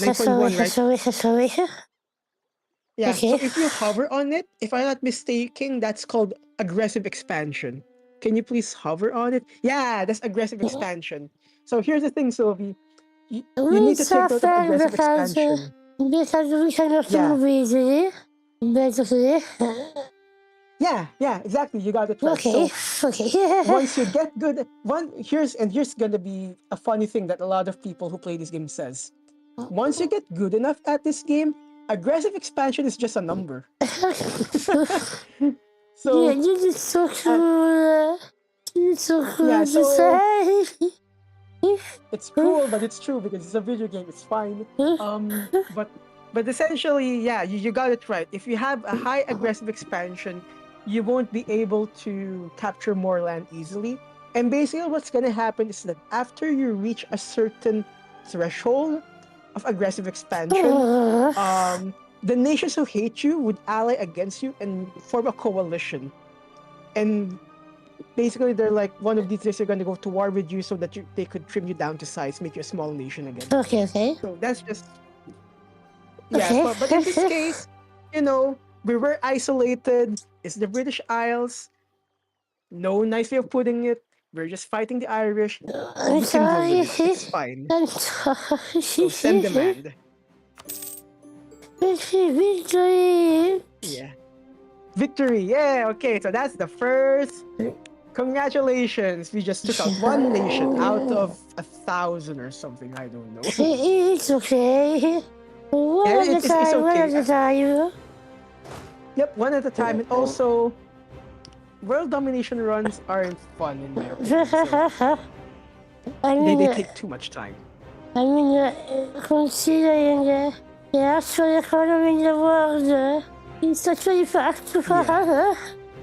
It's actually factual. Yeah. I'm sorry, I'm sorry. I'm sorry, I'm so sorry. Thank you, Peachy. Thank you. I feel bad. I feel bad as a queen. I feel so bad as a queen. I'm sorry, I'm sorry. Yeah, unfortunately, this is the kind of game wherein like you can't just be the cool leader minding my own business thing. Unfortunately, this is. Okay, I'm going to use the thing to die. I wanted to change the thing to die, rather. I guess it's not the time. What a shame! What a shame! What a shame! What a shame! I'm so sorry. Ethan, I didn't want to marry him. I was forced. He's really not everything is the way I was going to be a better ruler. I am a better ruler after all. Well, them's the breaks. The breaks. May God save the Queen. May God save the Queen. Not to the King, get the Queen. The Queen, not the King. Okay, but it's very, very much late. For me, I have to go. I have to go now. I'll drop off of the call so you can properly say goodbye to the stream. Thank you for having me. The Queen Ambassador, she will get to see her not good enough for years, you know. You know the rules of the British the Queen lasted for way longer than your child. Twitchy Dibbles says, this was fun. Thanks for helping out I'll drop him. off the call soon so you can properly say goodbye to the stream. Thanks for Thank you, having me. Bye-bye. Thank you, again for saving us. Thank you. Okay, so I should go. Let me reach the... Let me reach the graphics, so... If it wasn't for camera... Kenzum Oda says, you're welcome. Thank you for having me. Thank you. Luna_Lulu0 says, it was fun. I mean, it was fun, but not for the eyes. Says, not to scare anyone, but we only scratched like, maybe 5%? 10% of the game? Yeah. It's what it is, XD. It's very big. I think it's for says, it's a great strategy game. They're always scary, XD. Actually, you know, buy the JCs. I should buy the JCs when I can. I should buy the JCs. Let me save. Yeah, sure. Okay, for me, it's about time. I trust it. Thank you. Thank you. I thought, Luna, it's the first time you hear me. I'm so sorry for my voice. I'm very sorry for my voice. Kenzum Oda says, thank you again for having me. Apologies if I overstepped my boundaries No, as a viewer. you overstepped nothing. I really enjoy your company. I enjoy everyone's company. And stop apologizing for your voice. You know I want to apologize.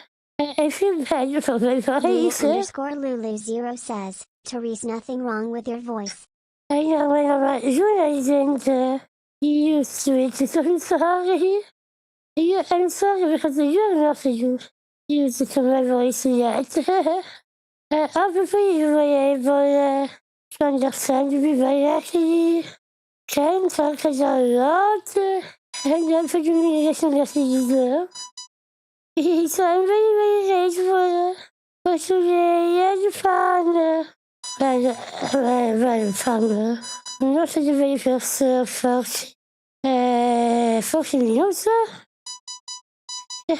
Luna_Lulu0 says, you're a sweetheart, just do what's comfortable. Okay, so since Mom Van is actually looking for me, I have to go very, very fast. Thank you for joining. Thank you so much. Twitchy Dibbles says, thanks for the stream. Thank you so much for joining. Twitchy Dibbles says, take care everybody. Kenzum Oda says, thank you again. Take care everyone. Bye. Luna_Lulu0 says, see you another time.